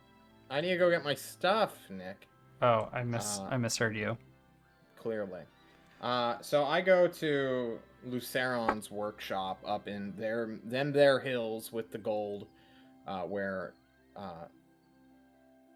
Wick is just known to live in now. Mhm. And that's kind of where I keep all of my old stuff, since it was kind of like I don't really need it anymore, so I'm just gonna leave it here, and maybe we'll do something with it in the future. So I show up there. I don't know if Luceron's there or not. He is not. Okay. Uh, I'm what did you last make? Like you said, you've been working with some gold on the latest iteration. Yeah, we've been working on rings a lot recently. Hmm. I've been collecting the gold for the most part. He's been making the mold out of like some kind of wax creation. And even though the forge is dead right now, the gold nuggets are in this like weird little bucket thing that I'd bring out into the creeks and sift through and throw in tiny little specks of gold. And it's more than you'd think, but less than anyone would ever hope to if they want to like strike it rich. Hmm. And Luceron's been making rings Hmm. because it's like the simplest thing to make. Yeah. And you see he has like a design book that he is frequently like doodling in and working on designs for new patterns and new things to make. He's occasionally sketched some of the things you've made, moments where he's been impressed with your creation and it's inspired new ideas for him. And it's just laying there. Yeah. I look it over real quick, flip through like the few pages, ignoring mine entirely, and Yeah. close it, I suppose. Yeah. Realizing what is to soon come. Yeah, you see designs for some of the rings. As you flip past them, there are like horseshoes, sword hilts, other like filigree patterns to be placed on armor. Yeah. And right as you flip, Amulets. yeah, amulets as well. Maybe even like a gauntlet. And as you begin to turn the last page, you see what looks like a bit of a headdress, maybe a crown. And as you are flipping to it, suddenly Lucerne is behind you yet again. Ah! Just freak out. Ah! Are you considering your next design? Yeah. I am. Yes. How did it go with your family father? I point to this face. This is the face that Wick constantly makes. Just this big warbly eye, tiny nose, huge frown. Sorry for people who just heard that outburst. Well, us Mosses, we have our profession, and yeah. Yes, I do know the Mosses. But you, Wick, you're a good boy. You will do No, not really. well. One day you will see it as I do. Anyway, are you came back. Are you here to stay or are you heading out? No, I've gotta go find the Raven sisters. Everyone's getting sick, and the stingy old coot refuses to open up the medicine cabinet. Because we need those herbs for something. I'm not sure what they do. I keep hearing about them and how great they are, but whenever trouble comes, they're just not ready, or they can be let go. So I'm gonna go and find the people who actually help other people, and then I'm gonna go do something. See. Well, never forget, you yourself are capable of helping people as well. Be safe. Yeah. And I then, think there's that like awkward moment of like, are we about to hug? And it's like, he then no. quickly cuts to like, otherwise, who would I have to help me making all these wonderful pieces? Right, yeah, of course. Yeah, okay. I just need to go grab my things. I'll see you later. All right. And then I guess we can just cut away from that scene, and we Okay. can all be a party together. All right. Sounds good. Anything else before we head out? Not for me. Okay. You all meet up at the edge of the hollows along the road here, probably just outside of town. I wonder, is this? I'm gonna highlight a road here. Is this the road many of you use to go up into the mountains? It sounds like there's two of you that spend a lot of time in the hills, or do you cut your own Probably. path? Okay. I think that's just the old road to the quarry. Yeah. And it's just like mostly grown over and faded. Hmm. Yeah, quarry hasn't been used a ton in recent years, probably. Okay. Well, you meet up either right outside the main gate, or maybe you all agree to meet out here where the roads meet up, and you set out on your journey. The path to the orcs is going to take several days. In ye olden days, you could travel about 25-ish miles in a day. Oh wow, that's really far for y'all. So maybe oh wow, going to the hills takes a lot longer. Maybe I need to change the scale. If you 25 miles seems horrible. To be yeah, honest. if you've gone to the hills multiple times 4 in a days day. later, we'll meet in the next week. Okay. All right, we might need to I'll rescale. meet you down on that road in 3 days' time, guys.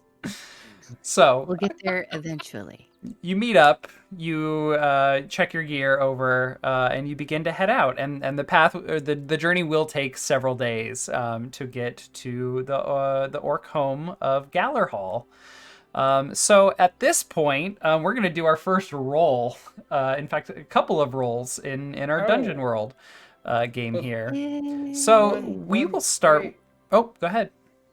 I had a thing and a Oh. request from all the players. Yeah. I don't Yes. have physical descriptions of you guys. I know Merrick is a cleric, but like, what's he wearing and like, what's his gear situation? I don't know what. Merrick what anyone's is playing dressed in simple clothes. He has a suit of chainmail on that he didn't have on at the country kitchen, but he's got it on now since we're venturing out into the wilderness. Carries a nice big thick warhammer with him. And he's, I don't know, maybe about just a shade under 6 feet tall. Oh wow. Late 20s for age. Shorter black hair, sharp eyes that are always looking around. Alrighty. Andy. What about you, Andy? Basil, I would say, is a bigger guy, though light on his feet. He's dressed in pretty simple tunic because of his time both in the woods for camouflage, but also just his own kind of preferences. He's got leaves and herbs, both for utility and aesthetics, in his hair, and also stuffed into his boots. So he kind of carries with him this kind of like leaf mold and grass smell, and Chives is a wild animal, so he's got a kind of mangy funk as well. Mangy Exel? Iax? How do you spell Ibex. Ibex? IBEX. Cool. And, Mangy. and he is technically a goat, but he would not take kindly to being called a goat. So That's Okay. fair. Caca? What's Caca? Aw. Caca? Son of a bitch. Oh god, that's good. Cacophony is so she's a high caste Croselki. So when she's not in the body of herself as a bird, like a giant bird, she's a woman with bird-like features. She has, high cheekbones and kind of a sharp chin. and feathers in unexpected places. Like she's got some light feathers on her cheeks and in her hair and like on her elbows and just weird places. Her hair is shiny and feather-like, it's wild. And her eyes are like big, black, luminous eyes. She's got great vision, and a wide frame of like a wide field of vision. And typically she wears some leather armor, but she prefers black because it reminds her the most of what she looks like when she's in her crow body. And she carries some daggers and a rapier. She really likes swordplay. She's a rapier? Holy shit. Yeah. So she spends most of her time in like a human form? I think that in order to blend in within the community, she spends most of her time in her human form. But when she's out in nature, outside of a town, she prefers to be in the body of her crow self. Okay, gotcha. Okay. But she's, I think, despite how much she is antisocial, I think that she enjoys the company of others when she's a social creature, whether or not she wants to admit it. So she does spend most of her time in human form so that she can interact with her companions or traveling companions. Okay. Let's see. Quickly for people who care, I have a lot of like shovel and grave motifs as part of the grave wardens and moss family. Everything is not sized correctly, and there's like armor that has been like chipped off so that it fits slightly better. But for the most part, we have like big shovel like heads that have been like flattened hard into like this weird shield thing, where it's just like 8 or 9 shovel heads that has either been hard welded or just hammered together. Let me grab some of these tokens. I know, Andy, you oops, I grabbed another one twice. All of me. Taking contempt? No. The other bits of armor are also just like, this guy looks like he just made his armor out of a bunch of shovels and scraps and should not be functional, but maybe is. I don't have a spear out. I need to replace that with a club, and I have a bunch of throwing daggers. So many daggers. So many sorry, daggers. You had asked about weapons as well. Basil carries a bow and a spear. And a goodly amount of arrows and the most obvious and like curious thing that our elf weird abomination carries is he has a coffin that is nearly as big as him, slightly bigger, that is strapped to his back, made out of cheap, crappy wood. What? Yeah. What? Okay. Play to find out what happens. Okay. Perfect. Yeah, I've asked a lot of questions today. We'll find some answers another day. Okay, and then I just uploaded. Andy did a drawing of Basil and Chives because it's Andy, and here it is. I can make one that is not bordered like that. That has better details. I mean, this is fucking fantastic, Andy. Holy shit. It is not in keeping with the aesthetic of the other characters, so I may have to re-edit. This is a first draft. Oh my God. Only you would just feel so embarrassed at such an amazing drawing. This is so good. Fantastic. The thing is, seen things. At this scale, what other tokens, Andy? At this scale, I don't know if the skull on Chives' horn is easily discernible, but there's a skull. Oh yeah, no. Yeah. This is so good. Zooming in on it, it's awesome. I love how angry your character looks. You can zoom in, that's right. Just the big eyes, like the big, unfeeling eyes, just staring off into nothingness, like hating everybody. I love it. This is so good. Yeah. With the things I do. As long as we're focusing on this, I do want to note one thing. If you see the grass coming out of his boots, he literally prefers to walk on the grass, but he knows his feet won't take it the way that his brethren would. So he still wears boots for his own safety and longevity. Oh but no! Grass in there so he can feel like he's walking in the grass. Can you imagine how uncomfortable that would be? Yeah. You just shove a bunch of dried grass in your shoes. That wouldn't be it at all. Oh my god. Very So, Hobbit-like. and is You could say this? he has a Oh, yeah. thorny disposition. Oh my god. Oh, Jesus Ah, Christ. Is this your Yeah. bow? mhm. It Yeah. is. Oh my Look at it. god. That's so. I know. Smell like grasses and like wheat. It's just strapped my to God. it. Yep. And like duct tape. As a reminder, this is Andy's first time playing a tabletop role-playing game, and he's already winning. Amazing. You Yeah, can't win no a tabletop, shit. but Andy is winning. Yes. You can always win with good art. Oh my god. That's true. Okay. Holy shit. One for each of Okay. us now, Andy.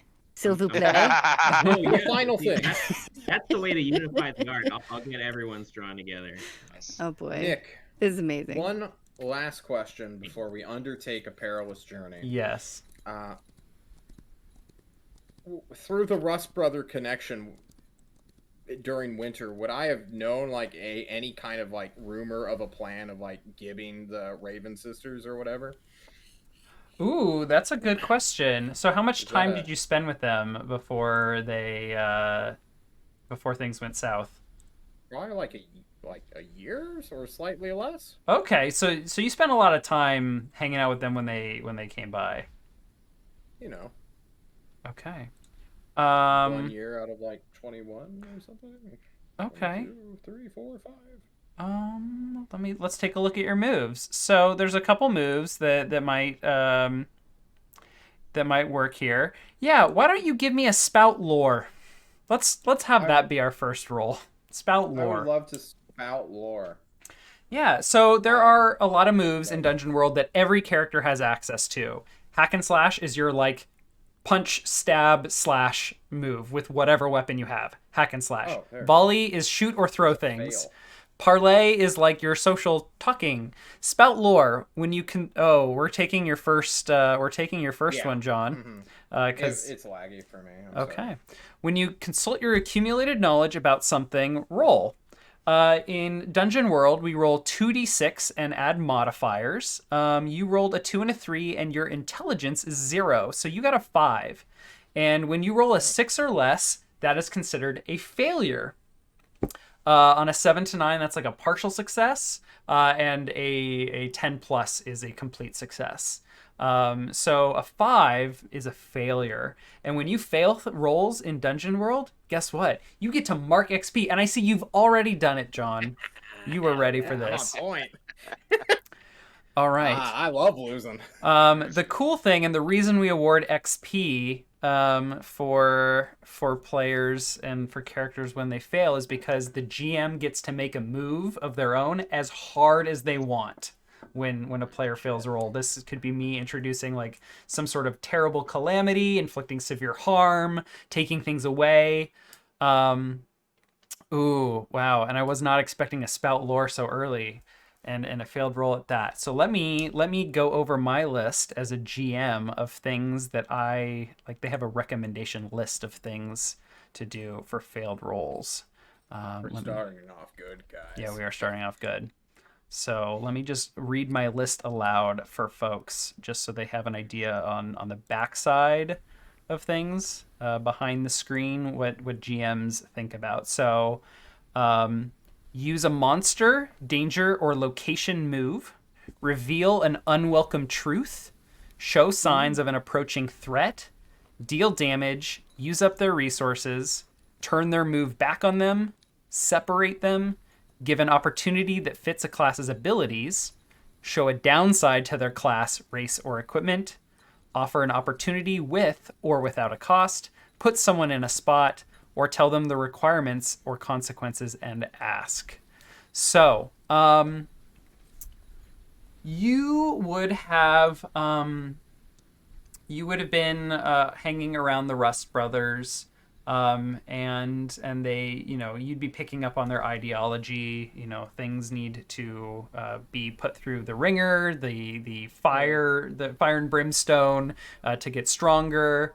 The gauntlet, go through a gauntlet, which is something that you probably are familiar with. Yeah, having same shit, different day. yeah, especially to become a grave warden. I think you and I chatted a little bit about how that could be really rough. It's awful. Yeah, I think that when it came to talking about their plans, The Rust brothers were still very wary of you.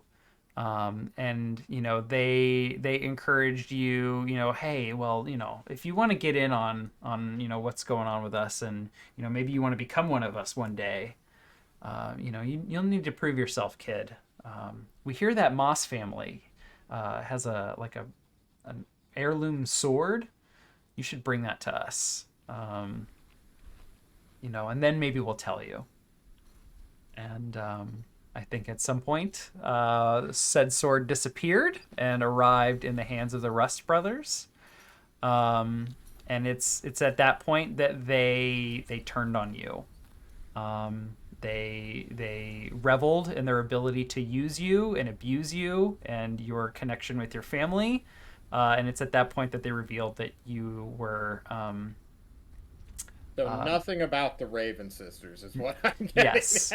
And they, I think, injured you with your family sword. And I think moving forward, you have a negative reputation with the Rust brothers. They are aware of who you are, and they do not think very highly of you.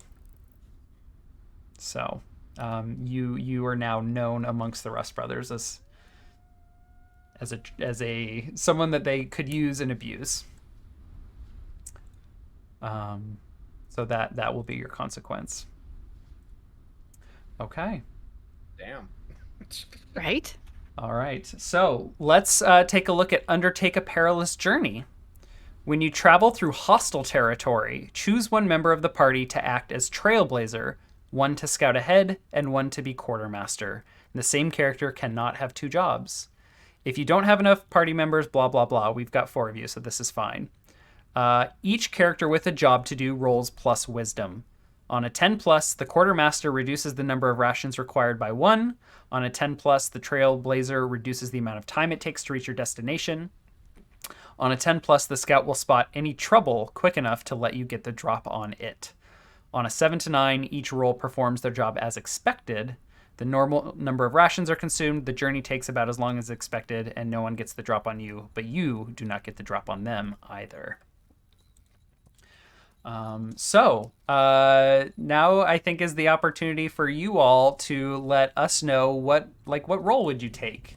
And in terms of keeping an eye out for threats, as you move through the Ravenlands, I always have envisioned this as very similar in tone and nature to like Breath of the Wild, where just in every direction there's just beauty and awe, and there's something to look at and something to go do. But there are lots of terrible monsters out there, and not just demons that have managed to survive. And also, demons have been slowly growing again in population in the Ravenlands and are also becoming a slight concern. But there's also like beasts and other monsters that have always existed in the Ravenlands. And now, with other communities out there and the Rust brothers, you never know who you might run into and need to protect yourself from. So, with that said, what do you all think about these jobs? I think Cacophony would be a good candidate for as a scout to look ahead, because she can get up high. She has really great eyesight. But I'm open to a vote if somebody else wants it more. I think Merrick would naturally take the role of the quartermaster. I think Basil would take a trailblazer role, and we'll keep kind of a good status moving forward for everybody. Okay. Wick does nothing to help the party at all. He's just falling behind. He's in the management role, right? You're leading. No, he's just silent. Okay. This is. I have a question, Nick. I wonder if this is potentially a type of bond with Wick. I don't know if you want to get into this right now. I can save this for later if you prefer. Yeah, why don't you go ahead and link Chives' stats, because Chives has some training, and anytime you can use his training, you get to benefit from some bonus stats. So why don't you just click the move for Chives. What? He Okay. was talking about a bond with Wick. I was talking Yeah, about a bond. Oh, Right. I'm so sorry. Nick. I like. The problem is now Nick associates John with a goat. And we have an issue here. Okay. So what is your Um, bond? Well, I was just gonna say, I feel like Basil's being very skeptical, not certain about what this is, and also not certain about Wick's leadership. And I think he's picking up on Wick's kind of very, uh, very telegraphed, like he's not necessarily planning to return from this trip. And Mike gave it away. and and I think he might even pull Wick aside and say, like, out of respect to your family patriarch, like, I'll help you, and help us move through this. But if your intent is to kind of return your body to the wild on this trip, I'm not going to stop you. And because that fits into kind of Basil's ideology that anybody's physical return to the wild is sort of repaying the economics of using the resources of the world. So That's fantastic. Wow. I might just say that the bond is a awareness of his plans and an indifference towards his survival to some extent. Damn. Yeah, if you look at my card, it says "Do not resuscitate." I will thank you profusely. Perfect. John, have you seen Kung Fu Hustle? No, I have. Okay, not. you I've mentioned been told. strapping a coffin to your back, and there's a villain in that who walks around with a gujen, which is a giant, like, person-sized string instrument on their back, and it looks like a coffin, and that's what I'm envisioning. So. Okay. Hmm. You So are a person, Basil. And I pat him on the arm, and we keep moving. Got it.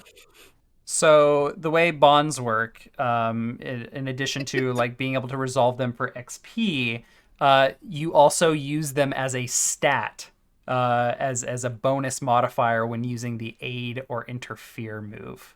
So I don't think mechanically there's anything there in this moment, but I do like the role play, and that can help resolve bonds and get you that sweet XP later. I guess that leaves Kaka as our scout, though. Yes.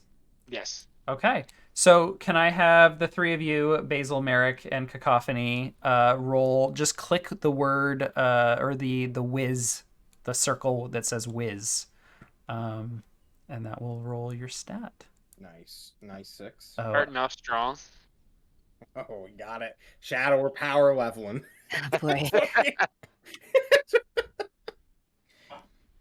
Marking XP now. yes. Mark XP, please. Oh shit! That means I should be scouting every single time. No. Now? Power gamer. Ah. Got him. Okay. Andy, can you roll wisdom, please? Oh, yes. It's just click the circle that says whiz. Click it. Thank you for Yes! Yes, very good. Oh, I'm yeah. gonna kick so much ass. God, Okay. God always Excited. So, Andy, you too can go right up to your XP box in the top right corner of your character sheet and just increase that by 1. Fantastic. Oh, We're off to a man. great start. The journey was expected to take 3 days, meaning 3 rations per person. The journey's going to take longer. It's going to take an extra day, so we're up to 4 days, 4 rations per person. Don't I use rations at a different rate? We will get to that in a moment. Oh, okay. Gotcha. And Merrick, you as the quartermaster, you're not doing a very good job of tracking the rations, which is incredibly surprising given that you work in a fucking kitchen. Well, I can tell you exactly what's happening. What is happening? Merrick is always trying to look to get an angle to gain information. He knows the way that I'm going to get information from Basil to slip a little extra food to Chives. So I think that happens on the first couple days. bastard. Well, it's funny you say that because Basil, you have a special move as the human ranger. Let's go over that real quick. Yes. When you make camp in a dungeon or city, you don't need to consume a ration. Oh, but you are not in a dungeon or city yet, so. Nope. Mhm. Oh, never Um, mind. Not bad. Fun fact, the druid, if any of you had played the druid doesn't need to eat or drink water in this Nope. game. So, I'm gonna need each of you to deduct Sure. 5 dungeon rations from your Oh, packs nice. because Why don't I just go ahead and delete is- this thing? You ruined my sheet to put on. yes, Oh. everyone started with, I believe, 5 dungeon rations. I was saying we got nothing. What? If we We're all gonna be had dead. 5, if we all had 5 uses, we're down to nothing. Did anyone not have 5? Well, I have 10. No. Oh, you have 10. Okay. Okay. So I have 5 extra rations for the group. Okay. I don't even. Do I Give us have? 1 extra day. I don't even see Start with rations on 5. here anywhere. Oh no, does Cacophony not have dungeon rations? It just said. Oh wait, I do. Never mind. I lied. Yeah. There Oh, she there you is. go. I have 3 dungeon rations, not 5. No, you. So the value is how much it costs. Oh, okay. The quantity is 1 bundle, and a bundle of dungeon rations is 5 uses. So you are down to 0 uses. You can reduce your quantity to 0. Awesome. Sorry, I Nice. need my glasses on. I took them off because I could see my reflection, and I was like, I don't like that. But now I need them to read things because I'm blind. That stinks. So Oh, my rash. this is kind of conceptualized to be the whole journey. So if there is something you run into, maybe you haven't quite run out of rations yet, and maybe we can put the blame on whatever encounter there is for lost rations in the future. Sounds good. Merrick, are you are people catching wind that like y'all are together getting low on rations, or are you doing like a good job of reassuring people because you brought extras? I mean, people might be catching wind that we're going down, but I think we're probably more worried about the fact this is taking a lot longer than we thought it was, and maybe we're just, I mean, what are rations anyway? This is like we pack enough bread for 3 days. Well, what's enough bread really? Yeah, Like, bread, cured meats, vegetables. sure. It's not like we're pulling MREs out and we each have 5 and suddenly there's an extra one missing. It's like we're packing food here. So if in it runs Coffee out, will eat any old dead Yeah. thing. She's happy to just chow down on roadkill. She's perfectly content doing that. I believe in the economics section. There's like dwarven hardtack. Let me see if I can find it. Might be spelled differently than the way I'm spelling it. What happens when we successfully scout? It's just HARDTACK. I see it in Yeah. equipment. Oh, okay. Is there a description there? Yes. Can you read it? I'm gonna. I do me to. I'll post it, but I'll also read it. So it's Here we go. It says dwarves say it tastes like home. Everyone else says it tastes like home. If home is a hog farm and it's on fire. Yeah. Oh, so this is a separate item from dungeon rations, and I think it's useful because you can stack more uses per weight. But it's apparently supposed to be just gross. Anyway. So bad. Okay. So I think you all are, kind of getting used to each other's company over the next few days as you hike, past this ravine, past the watchtower of past ways, and deep into the wilds between settlements. None of you have probably ever been out this way to where the orcs of Gallerhall are, but the sights are absolutely beautiful. Cacophony, you as someone who has traveled quite a bit, are used to seeing the sights, and are more on top of your job than anyone else, having gotten an as expected role. And you see, as you are keeping watch one evening, as you all are winding down, maybe considering getting ready for camp, there is a great big tree in the distance. And there appears to be a figure in the tree. in the tree or in, around the tree? Up in the tree. Ah, okay. and you catch notice. In fact, I mean, it's a massive, massive, let's say a willow tree, with all of the hanging branches, like it's weeping, and it is absolutely massive. And you catch that there is this figure in the tree up in the branches, as the rest of your party is nearing. So the figure is above them. They may not notice quite yet, but they are there, and you have time to react. As the figure is also spotting you and the party, what do you do? I guess it would be too on the nose to say that I made like a bird call at them to like to like let them know like that there was something up ahead. Um, I can see that it's a figure in the tree, but can I tell what kind of a figure it is? Is it like another Selkie like me? Or is it a human? Or, I mean, are there any distinguishing characteristics about this character in the tree that I can see? Or no? Just Yeah, that it's a person. let's have you, with a quick moment, use the Discern Realities move. This is our perception check of Dungeon World. That is an 8. You're doing great, Shannon. Not failing, not completely succeeding. So the way Holding it together. the way Discern Realities works is when you closely study a situation or person, and I think this is very fitting because you're kind of catching this at the last minute. You have time for one of these questions below.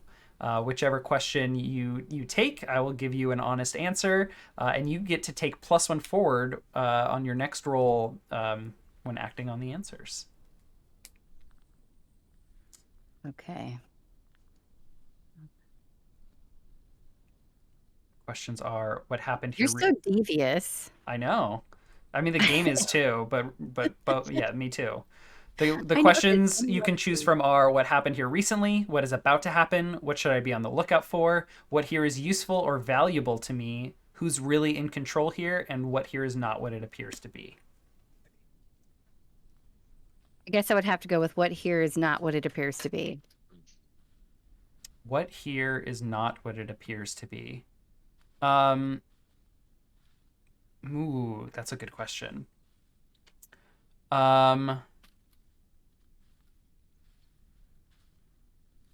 The figure in the tree that you can see through some of the branches, and you are like suddenly just really nervous about, given the proximity to your party and the fact that they haven't spotted it, and they're about to walk below the tree. You realize that this person is in fact not a threat. It appears that they are a drunken dwarf hanging in a tree. They're hanging in the tree. They're not like standing on a branch. They're like, hang in there, buddy. Well, they're Kitten they're coastering. they're like Freaking holding a chilling. branch and like whoa, about to fall. And they're not a threat in the conventional sense of the word. A threat being, that they're about to do violence to you all, or try and hold you up and steal something. But they are a threat in the sense that this drunk dwarf is about to the seal is about to release. Uh-oh. Oh my God. Okay. So I am gonna like caca at my party and just be like, whoa, hold it. Bring it on back, guys. Just full stop. Full stop. Okay. What's going on? Can I try Just to discern realities full to see stop. if I understand her caca noises? No. What I need is for Basil and Chives, who are leading the way, and up front. Boy. I need you to make a defy danger roll. So Nice. you hear this caca and something is about to happen. How do you respond to this situation? With the sudden moment's notice that you have. Defy Danger is asking me for a input value. Yeah. So I'm asking you to frame how you're avoiding danger. Oh, got it. Thank you. So I would I think I would want to hold everybody back and maybe let Chives be the one to get a little bit closer and find out what is happening. Wait, what do you mean the what's about to happen? I'm still confused. I'm You're sorry. about to be Definitely peed gonna on by a peed on drunk us. dwarf Yeah. Oh, or a got it. drunk Okay, orc never mind. in the I'll tree. hold everyone back and bring Chives up next to me and be ready to scrap with this person if they're about to just piss all over the ground. Okay, so They're it sounds like you were alcoholic doing man. nothing to get out of the way of the Oh. flow. I didn't realize we were About that to close. pee in your head, dude. What are you doing? Push everybody back. I'm moving everybody back. Me and Chives both are like leaning our heads and everybody be like, move, move, move, move, move, move, move, move, move. Okay. That sounds like a defy danger strength to me to like quickly push everyone out of Push everybody danger. I like it. I agree with that. So, all right, the going for it. Yes, defy danger is kind of a catch-all for like, when there is something about to happen. When you act despite an imminent threat or suffer a calamity, you roll. And this one is Roll variable. You rolled a partial success. So, you stumble, hesitate, or flinch. The GM will offer you a worse outcome, hard bargain, or ugly choice. So, Andy, you can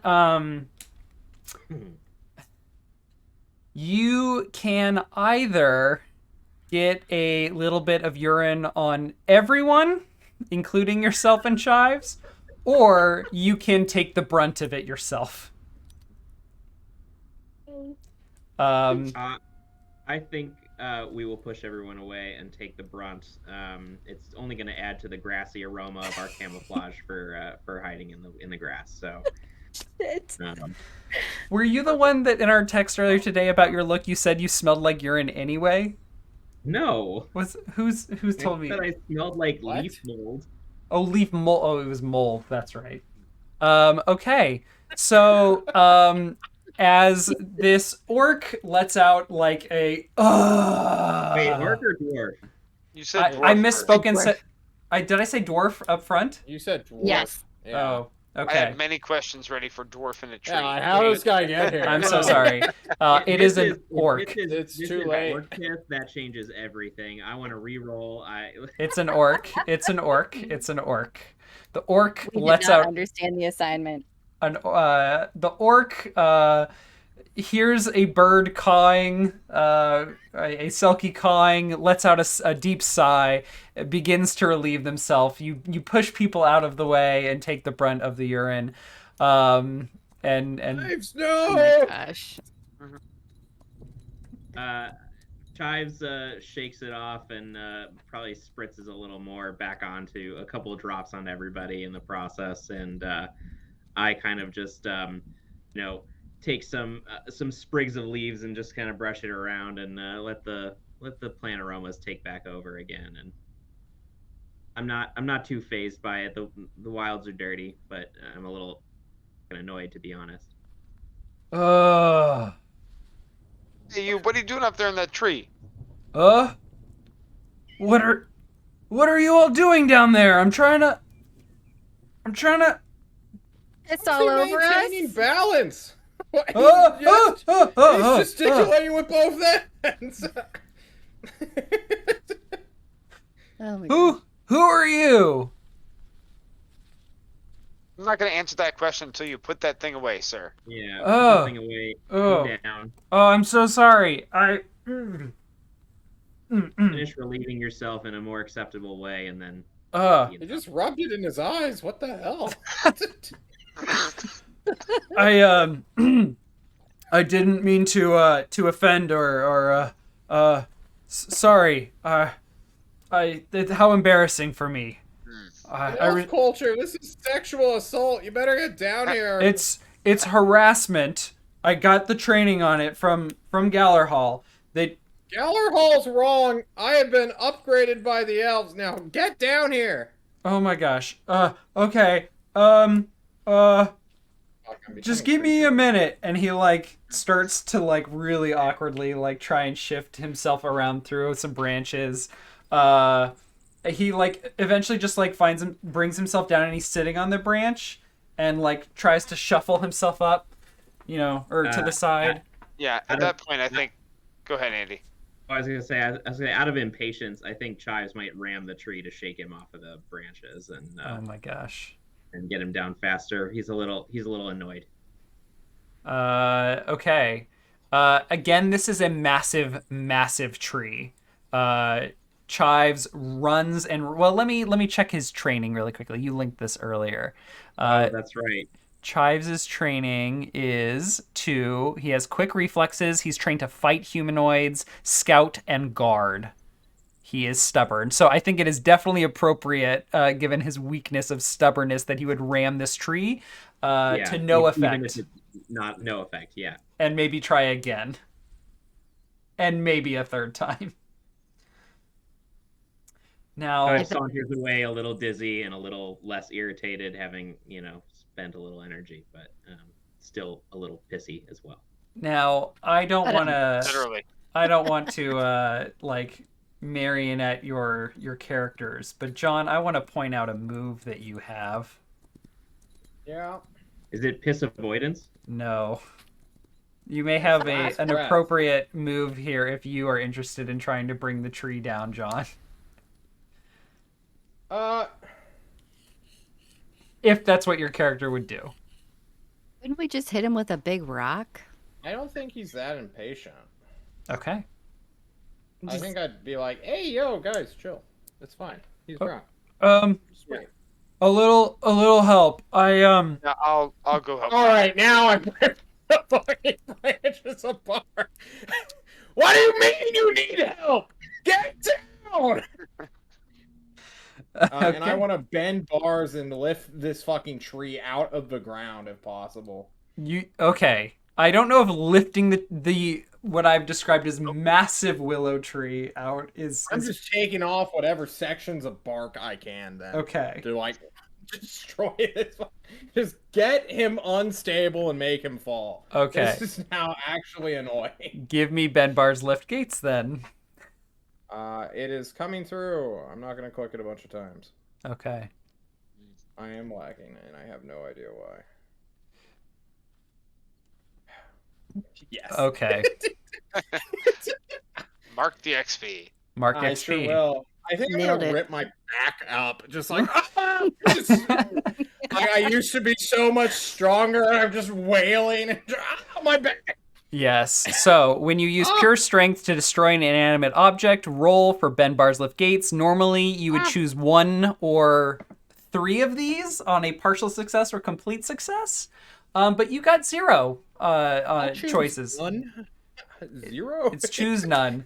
But instead, as you go to rip out this tree and tweak your back, I'm going to give you a debility, Wick.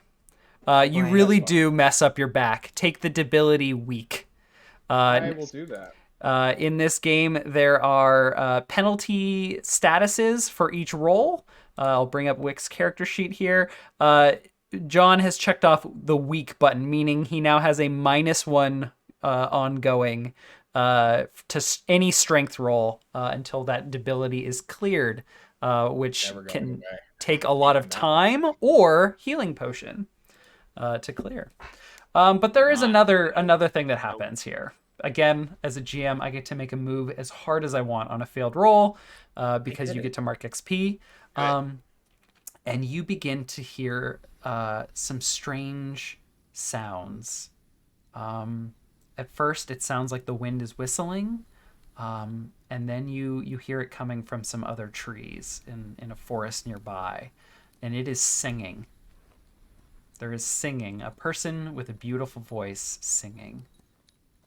And as you look to the tree line, you see standing there, where the sound appears to be emanating from, is a little tiny fox with glowing red eyes, which you all would quickly recognize as a demon. Yeah. Oh shit. Hey, bud, get down! Get down right now! We gotta go! We gotta go! And I think that is where we're going to leave off for tonight. I think that's a great cliffhanger. So we're going to call it. We met a singing fire fox demon thing. Awesome. Nice. After just getting pissed on. Yes. Yeah. Yeah. Oh. Did I get pissed on because I was in the air and I feel like Oh he would no have no no had no! The threat was never that's for you to get Basil. pissed on. That's basil and chives. I'm gonna shake my feathers out, just like, ugh, thank God. Thank Raven. Ugh, it wasn't me. Wonderful. All right, so Okay. that is our first session of Dungeon World and our official campaign. We will do the XP move at the end of a story, not at the end of each session. Sounds good. So we will do that in due time. All right. Okay. So This was awesome. I believe we are not back next week. There is more holiday travel. It's John's birthday next week.